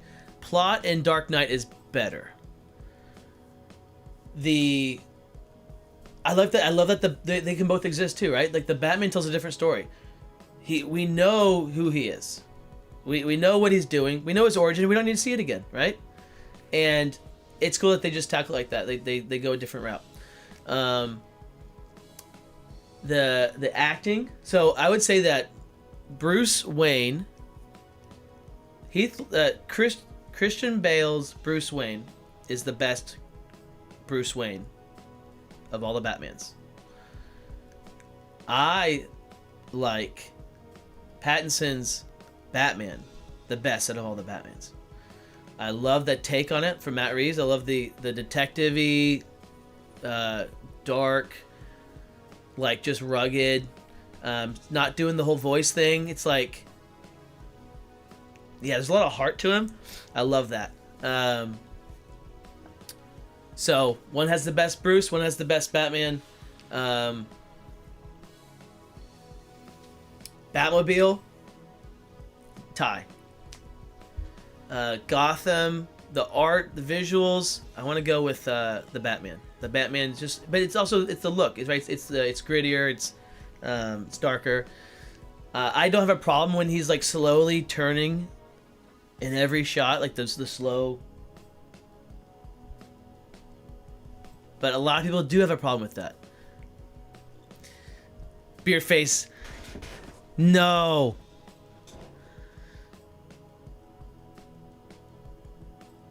Yeah, so beer face. So, but guess what? I'd be with you on the. He said, Beardface said, continuity error is nothing. Try noticing that nobody ever says goodbye on the phone. They just hang up.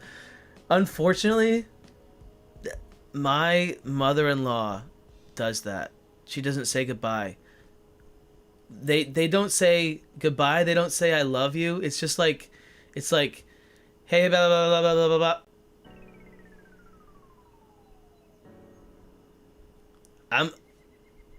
If I'm hanging up, I'm saying, all right, love you, bye. Like, it's just, hey, love you, bye. All right, love you, bye. There's none of that. So it doesn't shock me. There's some people, I guess the writer or the director or both, were like, nah, we never say bye. You never say bye to people you love. Hot take. Best Batman and Bruce Wayne is Ben Affleck. That is a hot take. He's not bad. All right, Ben Affleck is not a bad Batman. It's not a very good movie. Unfortunately, it's not a very good movie, but he's a good Batman. It's a cool take on Batman. It is.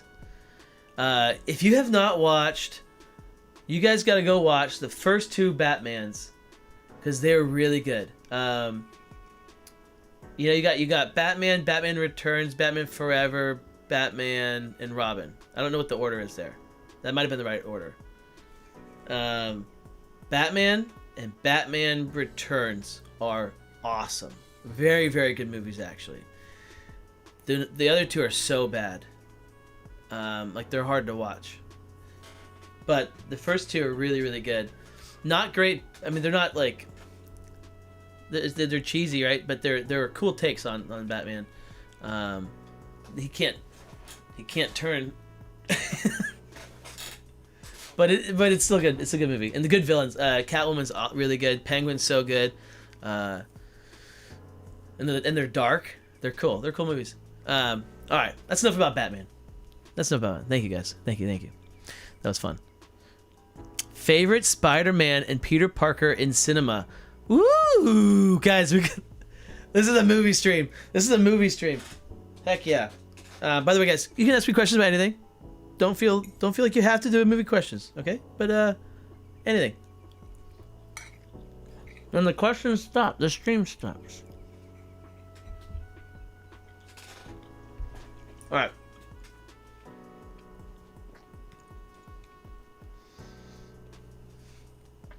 The Spider-Man's a good question. It's a very interesting one because, well, for me, bottom of the barrel is Amazing Spider-Man. Andrew Garfield.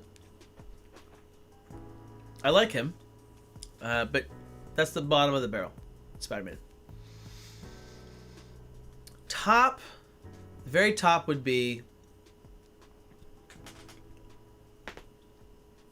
Are we talking about movies? If we're talking about movies, or we're talking about Spider-Man. My favorite Spider-Man would be, I think his name's Tom Holland, right? Tom Holland is his name? From the Marvel movies. From the MCU, I guess is how you'd say it. He's a very good Spider-Man. I think he fits it well. His characters, his personality, everything's great. Everything's really, really good. My favorite Spider-Man movie would probably be Spider-Verse, Into the Spider-Verse? The first one.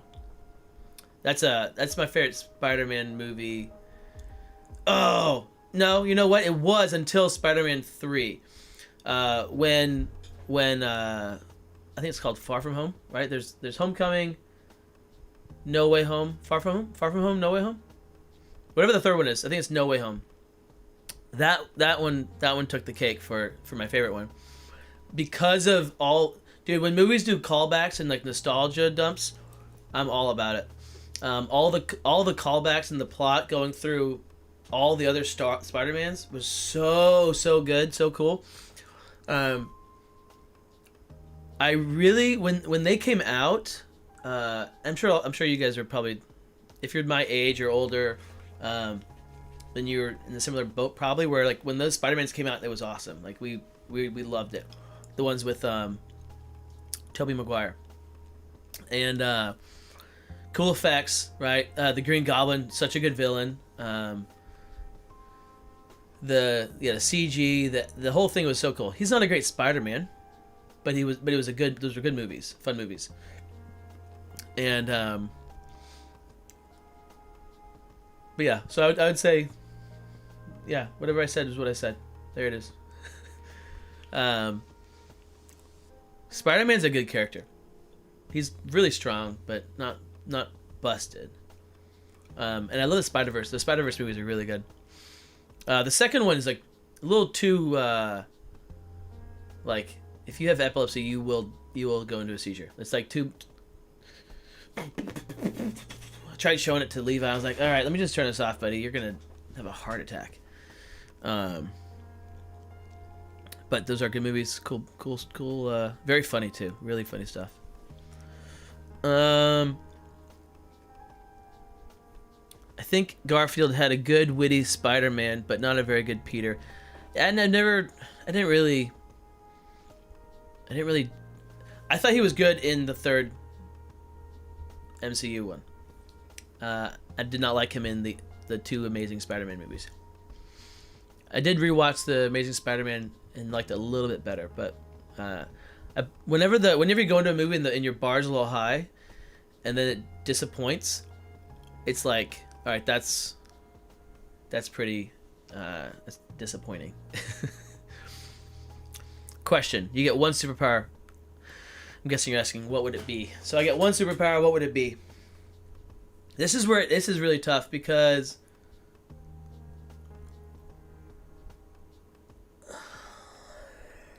so Invisibility would be awesome, but how could you possibly use invisibility for good? You can't. So I would say not invisibility, because as soon as you get invisibility, you're robbing banks, you're doing shenanigans, right? You can't be a good invisible man. Flight would be really cool. Flight would be neat. But without super strength, you're just flying by yourself. If I can't pick up and carry people for long distances, and confidently be able to do it. Like if I'm trying to carry even Noelle, I'd be like, oh no, like I'm flying 100 miles an hour. I'm like, no, don't drop her. So without super strength, that's kind of useless. I think super strength is the most practical. So let's go with that. I'll do super strength, because you can. I mean, I could do. What can I do? Work harder, faster. What are you gonna do with super strength? Am I building a house in my back? No, I still have to learn how to build a house. No, I'm not doing super strength, because again, it's only useful if I'm trying to break a wall or something. It's only good one time out of every 5 years I can use my super strength. Intelligence, is that an answer? To just be like super? I don't want that. You know what? Wait a second. No, I don't want to be too smart. If I had like super intelligence, I would want it to come also with the ability to not always have to use it. Because I want to be normal. If it changes me, I don't want to be it. I wouldn't want to just to be like, who are you? Like, why are you talking to us like that? I don't want to be like that. This is a hard question. I thought it was gonna be easy. Super speed. Super speed. Super speed would be practical a lot of the time. How would you use super speed for everyday use? Would I just run everywhere? Would I drive my car? Be like, I'm not gonna drive. I'm just gonna run.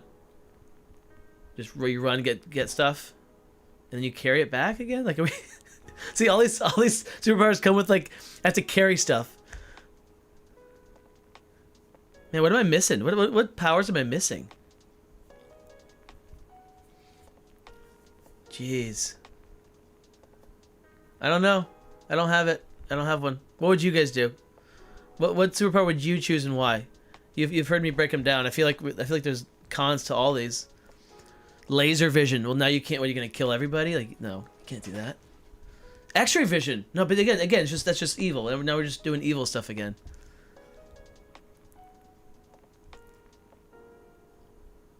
What superpower could you have that would not absolutely ruin everything? Telekinesis lets you fill multiple powers in one. Flight, strength, carrying others, invulnerability. Telekinesis.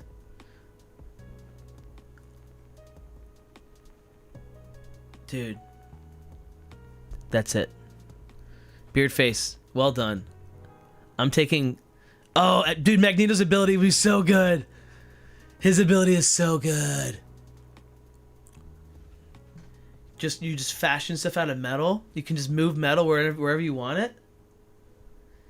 I'm either doing telekinesis or Magneto's ability. Super practical. Yeah, that's really cool. And through time, you would be good at building whatever you wanted. Love it. Check. Done. I'll take both of those. I'll have one of each. Okay. All right, where are we at? Willem Dafoe as Green Goblin, Del Toro, or Heath Ledger as Joker. Heath Ledger as Joker is best, but Willem Dafoe is awesome. Really, really good. I think they're on par. Sorry, I should have asked it before. No, you're good. The Heath Ledger, dude, you can't top Heath. Had Willem Dafoe died after Spider-Man and Heath Ledger lived, you could make a case. But because Heath Ledger died and that was his role, I don't think you can take that from him. I think he's gonna have But also, I mean, dude, Heath Ledger. When you're watching that movie, you forget it's Heath Ledger. You always know it's Willem Dafoe. That scene in front of the mirror for Willem Dafoe, that's really good. If every scene of that movie was like that, I think we're giving it to Willem. I feel like every scene with Heath Ledger is like that mirror scene, where it's just like, this is wild. He is just every scene he's in, he's literally taking it over. Man, I had another thought, but it's gone. All right, it's gone. Star Wars or Star Trek? Star Wars. No Star Trek. I like the new movies. Never really watched it when I was growing up. I have the movies. No one in my family watched it. We just never did it. So, it would have to be a nostalgia thing, I think, for me to really get into it. But I like the new stuff. I don't love Star Wars either. Like, the OG 3 are good. I really like the OG 3. I love Rogue One. That's my favorite Star Wars. I like number 7, Force Awakens. I respect. If I didn't love the director, Rian Johnson, I would not like the movie. But I love Rian Johnson, so I know what he's capable of. He makes awesome movies. Looper. I'm not going to say anything now. It's funny. Looper, Brick, Brothers Bloom, Knives Out, Glass Onion. He makes awesome movies. He's a really, really solid director. If he was just given the keys, like the total keys to the car, then Star Wars number 7 would have been awesome. And unfortunately, when you're working for a massive company, you can't just drive the car however you want it, wherever you want it, you know. So unfortunately, the whole thing kind of exploded at the end there. And then I don't like the prequels anymore. When I was younger, I did. I loved the droids, you know, doing droid stuff. I love Jar Jar. But now as an adult, I don't like it, and it's very boring. They just talk politics. It's slow. It's yeah. But I do like them more than I like Star Wars more than Star Trek. Ability to be the best unmatched player ever. Oh wait. wait. Are you saying that I already have that ability, or are you saying wait, that's already taken?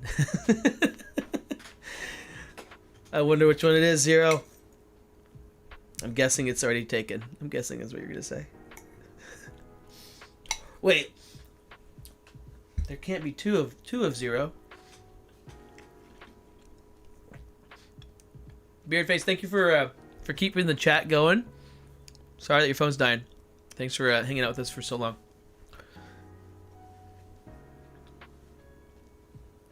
All right. Where are we at? It's 11:36. Been streaming for what, 2 hours? Yeah, almost 2 hours. This has been fun.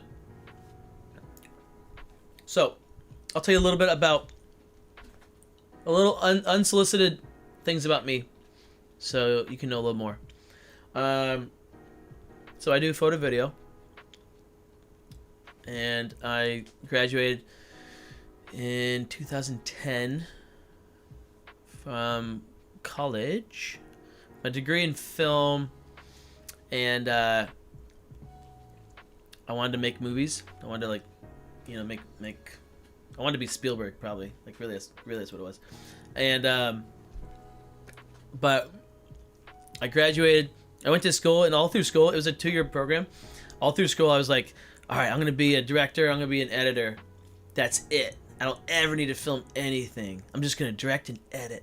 Those are my strengths. And I get out of school having only done those things. I never picked up a camera in school, like an idiot, an absolute idiot. And I get out of school, and then guess what? all your college friends have moved away. And what are you going to direct? What are you going to edit? There's nothing nothing was shot. So immediately had to pick up a camera and figure out how to do it. And the first thing I filmed was my sister's. It was her proposal, and it was so bad. I had the depth of field at like 1.4. I didn't know anything about anything. I never learned about it because I was like, oh, I don't need it. And I was just pulling focus. I was on manual, just going like past them, back to me, past them, back to me the whole time that the proposal was happening, and the color correction was off. They looked like Oompa Loompas, purple Oompa Loompas, and they had like, it's like, oh yeah, we got Eric filming it, and I'm like, yeah, I can do it. I'm a professional. I went to school for this. I'll be so cool. And then I get the footage, and I'm like, what am I gonna do? How am I not gonna ruin their engagement? And I bring it into the edit, and I was like, wait a second. And so what I did was I just stopped it. Whenever the focus stopped, like hit their eyes, I just freeze framed it, and I Ken Burns is like the old documentary guy who did like Civil War movies, and he would like do a picture, and then you like push in on the picture, and so it would like, I get to the focus, and I'd freeze it, and I'd push in. And then the next time it hit focus, I would freeze it and push in. And I did that throughout the whole thing. It was perfect. It worked so well. And so then from there on, I was like, all right, cool. I can make it in this business because my editing's good enough that even if I shoot the most absolute garbage stuff, I can make it work. And that's how I survived for so long. So I'm still doing that. Still just making it work. But yeah, photo video, I enjoy it. It's a good job. Opinion on The Hobbit. Dave the Hutt. Opinion on The Hobbit. So, that was the only book that is the only book I've read. I've not read Lord of the Rings yet. I'm wanting to. I'm working on it. So I had very high expectations for The Hobbit because I really loved it. It was such a good book. And I'd already seen The Lord of the Rings, and I loved Lord of the Rings. And I had heard that those books were not as good as The Hobbit. So if you're going to make The Hobbit, and Lord of the Rings is already like the best, and The Hobbit's the better source material, then it should be better, right? And it wasn't. It's okay. It's too digital. Way too digital. Looks way too... clean. It's not dirty enough. It need to be way more dirty. It's not as many practical effects and practical like things. Like when you look at the Two Towers and Helm's Deep and the armor and everything, like it's just like, yeah, this was, dude, every single thing you're looking at is like made, basically. That's what it feels like, right? When you look at The Hobbit, you're like, okay, that's CG, that's CG, that's CG, that's CG, that's a green screen, filmed on green screen. Okay, this was filmed with a GoPro in the water. What are we doing? And so unfortunately not as good. And then also like they make up the character. So here's the problem. They could have done it as one movie, and it would have been a very long movie, but very good. They could have done it as two movies, and that would have been the best, probably, potentially. And it would have been very good. It would have been shorter movies, but two of them have been awesome.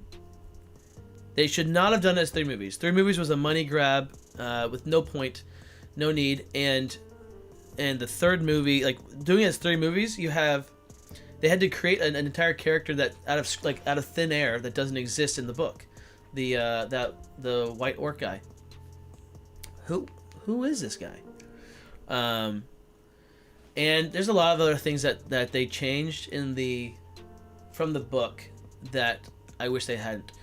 I know that Peter Jackson apparently changed a bunch of things for Lord of the Rings, and it worked out great for him. So I get why he thought he could do it and it would work well. And if maybe had I read those books, I would have been more frustrated at Lord of the Rings and then more forgiving with The Hobbit but I didn't. I only read The Hobbit, and so I'm more frustrated with The Hobbit than Lord of the Rings. I think that whatever the Hobbit's name, Bilbo's, in the new Hobbits, I think he did a great job. He's a good actor. I think they cast him well, and I think the dwarves are cool. I love their song, and I wish I liked the movies more, but they're just not that great. Del Tora, staying on movies, what is your favorite IP? I'm a huge fan of the Jurassic Park World series. Yeah. Alien vs. Predator is also great. Classic. Now getting new fuel in the fire. Yeah. Dude, I love the Alien franchise. Love the Alien franchise. Love Jurassic Park. I don't... the new Jurassic Parks are really bad. I love Jurassic World. Fallen Kingdom was really bad. And I believe there was one before that. The one where it's like Die Hard in a house but with dinosaurs. That's like, it's okay, but like, why are we doing that? So it could have been better. But Jurassic World was awesome. Jurassic Park, the best. Lost World, okay, but confusing. What's going on with the boat? Who killed all these people? So many questions, massive plot holes. Where are the raptors? How? Where did the T-Rex come from? Like, so many questions. So that's just bad movie making. And then the third one with the raptors is fun, but not great. But it's better than 2. 2 was great up until the end. It's just like, guys, man, you want to ruin a movie? Like, ruin the ending. Get the ending right, okay? I've seen a movie. I was watching a movie. I wanted to turn it off. 45 minutes in, it was so bad. But I was like, don't give up, Eric. Don't give up. I stayed with it. All right? 45 minutes in, terrible movie. The ending saved that movie. I don't have any memory of what movie that was, but I just remember that happened. All right? Life lesson. You fix the ending. You have a good ending, you can save a bad movie. You have a bad ending, you can ruin a perfect movie. And that's what that movie did. Another movie that ruins the this is a Fincher, going on the Alien 3, directed by David Fincher, and what's the Panic Room, fun movie, cool premise, right? Really enjoyable, and then the end of that movie, just we lose it. What are we doing? I want to say another really bad ending that like just drops the movie like three tiers is I haven't seen it in a very long time, but in my memory it's really bad. It was Denzel Washington, Training Day. Why are we ruining these movies? These movies are great, and then all of a sudden the ending happens, and you're like, what are we doing? Alien, I love it. So I love Alien franchise. That's probably one of the most like the best complete series. Like when you factor all the movies in, besides like the Marvel one, that 23 movie run is the best series. You can't have that much quality over that many movies with that consistent of a storyline. Like that's never gonna be done again. That's super good. But Alien is my favorite. Aliens is incredible, and I could see why someone could argue that that'd be better. But it's just different movies. I'd rather take one alien on a ship than 1,000 of them or whatever. And Alien 3 is really good in its own right. It's a little weirder. Alien 3 is good. Alien 4 is weird. Alien 4 gets really weird. It's a French director, and it gets a little crazy. Terminator's a great one. Terminator's a really fun IP. 1 and 2, perfect movies. Really good. 3 is bad. 4, okay. Haven't seen 5, haven't seen 6. Dude, I love going through these. The Bourne movies. Dude, those 3, perfect trilogy. Don't just forget everything after that. Pirates of the Caribbean, 1. Only one movie. Great. Transformers, only the first one. 007, such a fun. If you guys haven't seen 007s, watch the 007s. Really, really fun. You go through all of them. There's so many. It's like Daniel Craig's the best Bond.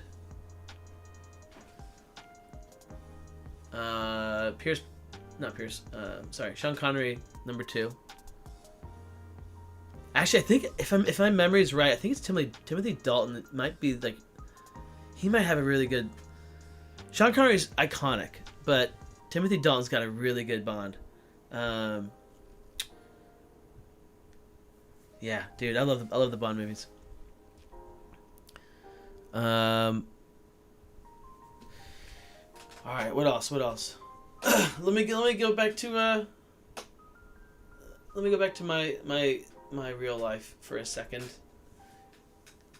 What else can I tell you guys about my life before I go to bed here in like 10 minutes or whatever?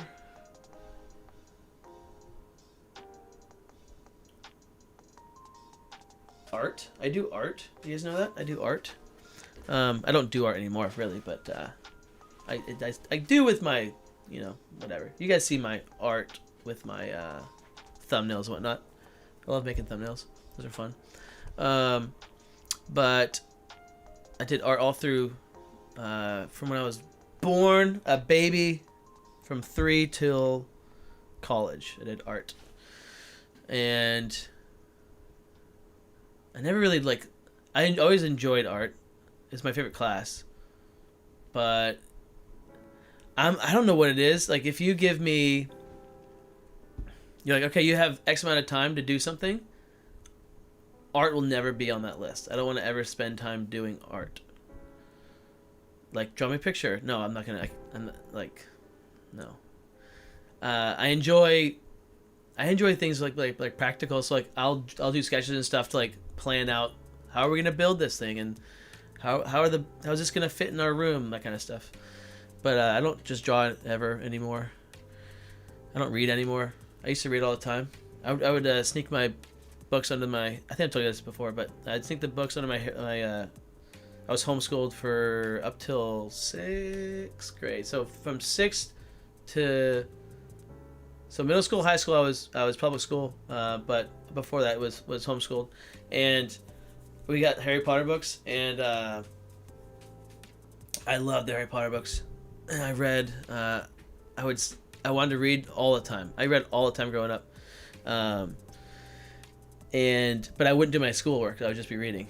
And so they wouldn't let me read. So I would go to the bathroom. I'm like, I gotta go to the bathroom. And they thought that I took 2-hour dumps every single day. Because I would just read on the toilet every single day. And then I would hide it under the rug. So it's like this massive Harry Potter book, and then the rug is like this. And that was fun. Those were good times. But then went to public school, and then you have summer reading, you have to read. And then I was like, no, nobody tells me how to live my life. So I never read again. I know I've told you guys this story before. I've definitely told you that story. Ooh, we got Bat Samuel over in the other chat. I love that there's 2 chats going on. This is so interesting. Bat Samuel saying, opinion on The Matrix. I love The Matrix. Dude, Keanu Reeves, Matrix, awesome. Now, I would say that Matrix 1, 2... Well, Matrix 1 is awesome, okay? And if you just watch 1, don't watch any others, totally fine. But Matrix 2 and 3 are better, respectively, than Transformers and Pirates of the Caribbean sequels. The most perfect trilogy of all time, without any flaws, I think is The Bourne. The Bourne movies are so good. But you have to ignore the 4th one that came out. That's not a real movie. But Matrix is so good. That was my first radar movie. First off, and I studied that movie so much. I watched it. I love the movie in general, is just a good movie, but I would watch it and we'd skip all the dialogue scenes and we'd just watch the action. And that really sparked my desire for making movies. The way they did Bullet Time like the dodging, right? And the way that he would like ran up the wall. That whole scene with the army guys coming in, army guys, Trinity jumping up, doing the camera going around. That revolutionized that stuff right there. That was really cool. Oh man, I'm glad you guys got me talking about movies. I could talk movies. I could talk movies a lot. My top movies right now, my favorite movies. I'll give you guys a little sample. My top movie is Edge of Tomorrow. Edge of Tomorrow is, when I say top movie, I'm not talking about like, oh, this is the greatest movie ever made. I'm saying this is the movie that I enjoyed the most of all time, and that is Edge of Tomorrow. Tom Cruise. First off, Tom Cruise is great, great actor, and it's got romance. It's funny. It's got awesome action. The story's so good. So yeah, that's my number one. I think probably Prestige is way up there. I got a list. It's a quick list. I'll just read off my stuff. I've not added to it in a while, but you'll be able to see. You guys, if you haven't seen some of these movies that I'm about to list off, go find them. Go see them, okay? Because they're good. Yeah. So, Edge of Tomorrow, number 1. Prestige, number 2. Whiplash, number 3. Road to Perdition, 3 Billboards, Ocean's 11, Looper, Jojo Rabbit, Saving Private Ryan, Inception, Gladiator, Brick, Dark Knight, The Batman. There you go. I guess I said The Dark Knight's better.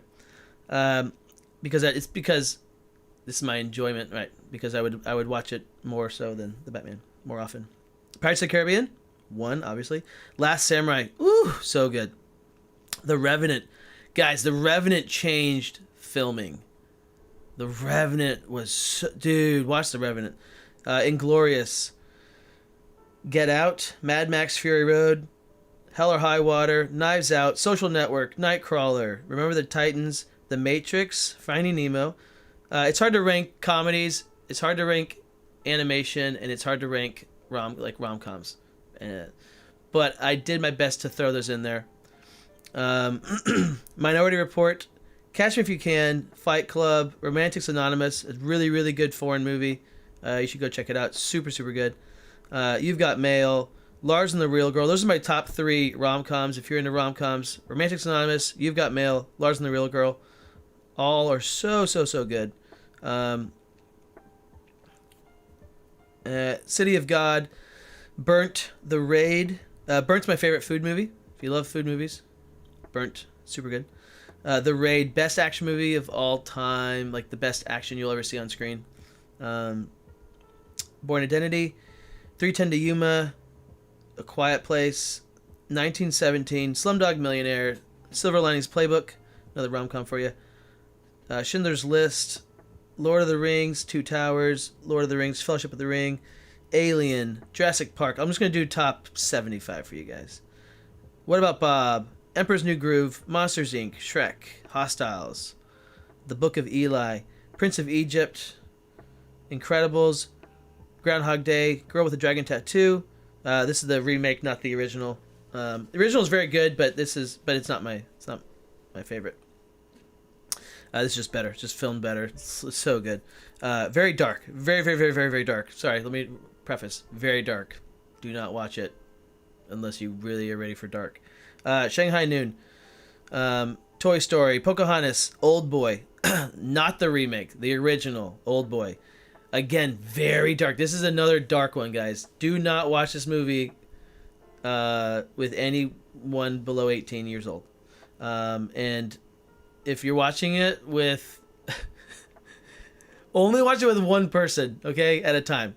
And just say, listen, this is going to be the weirdest ride you've ever been on. It's dark.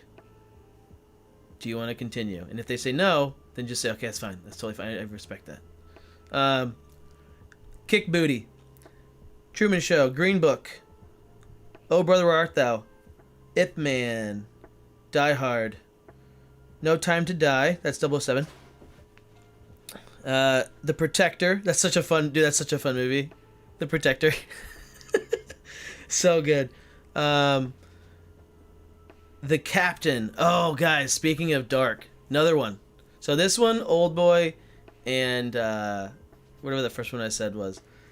This is another dark one. This is a foreign movie, and it is another wild ride. This is a wild ride. All right, Dave, thanks for watching. Thanks for hanging out, man. This is fun. I got 5 more movies for you. Casino Royale, Hero, the Jet Li Hero movie. It's so good. That's a beautiful movie, guys. One of the best kung fu movies of all time. The soundtrack, the sound like design, everything about it. Babe, so good.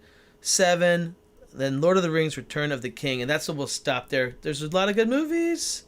So many that I'm not telling you about, but oh, guys, those are so good. Best standalone movie. Okay, let's see. Let me just look at that list. I would say Edge of Tomorrow then. Let's go with Edge of Tomorrow. If we're talking about yeah, we'll just say Edge of Tomorrow. Let's keep it simple. All right, guys. This has been a fun stream. It's 12. This is a good time to end it. That was fun. Otel will be back next week. I'm at the youth camp, so I do not believe I'll be streaming.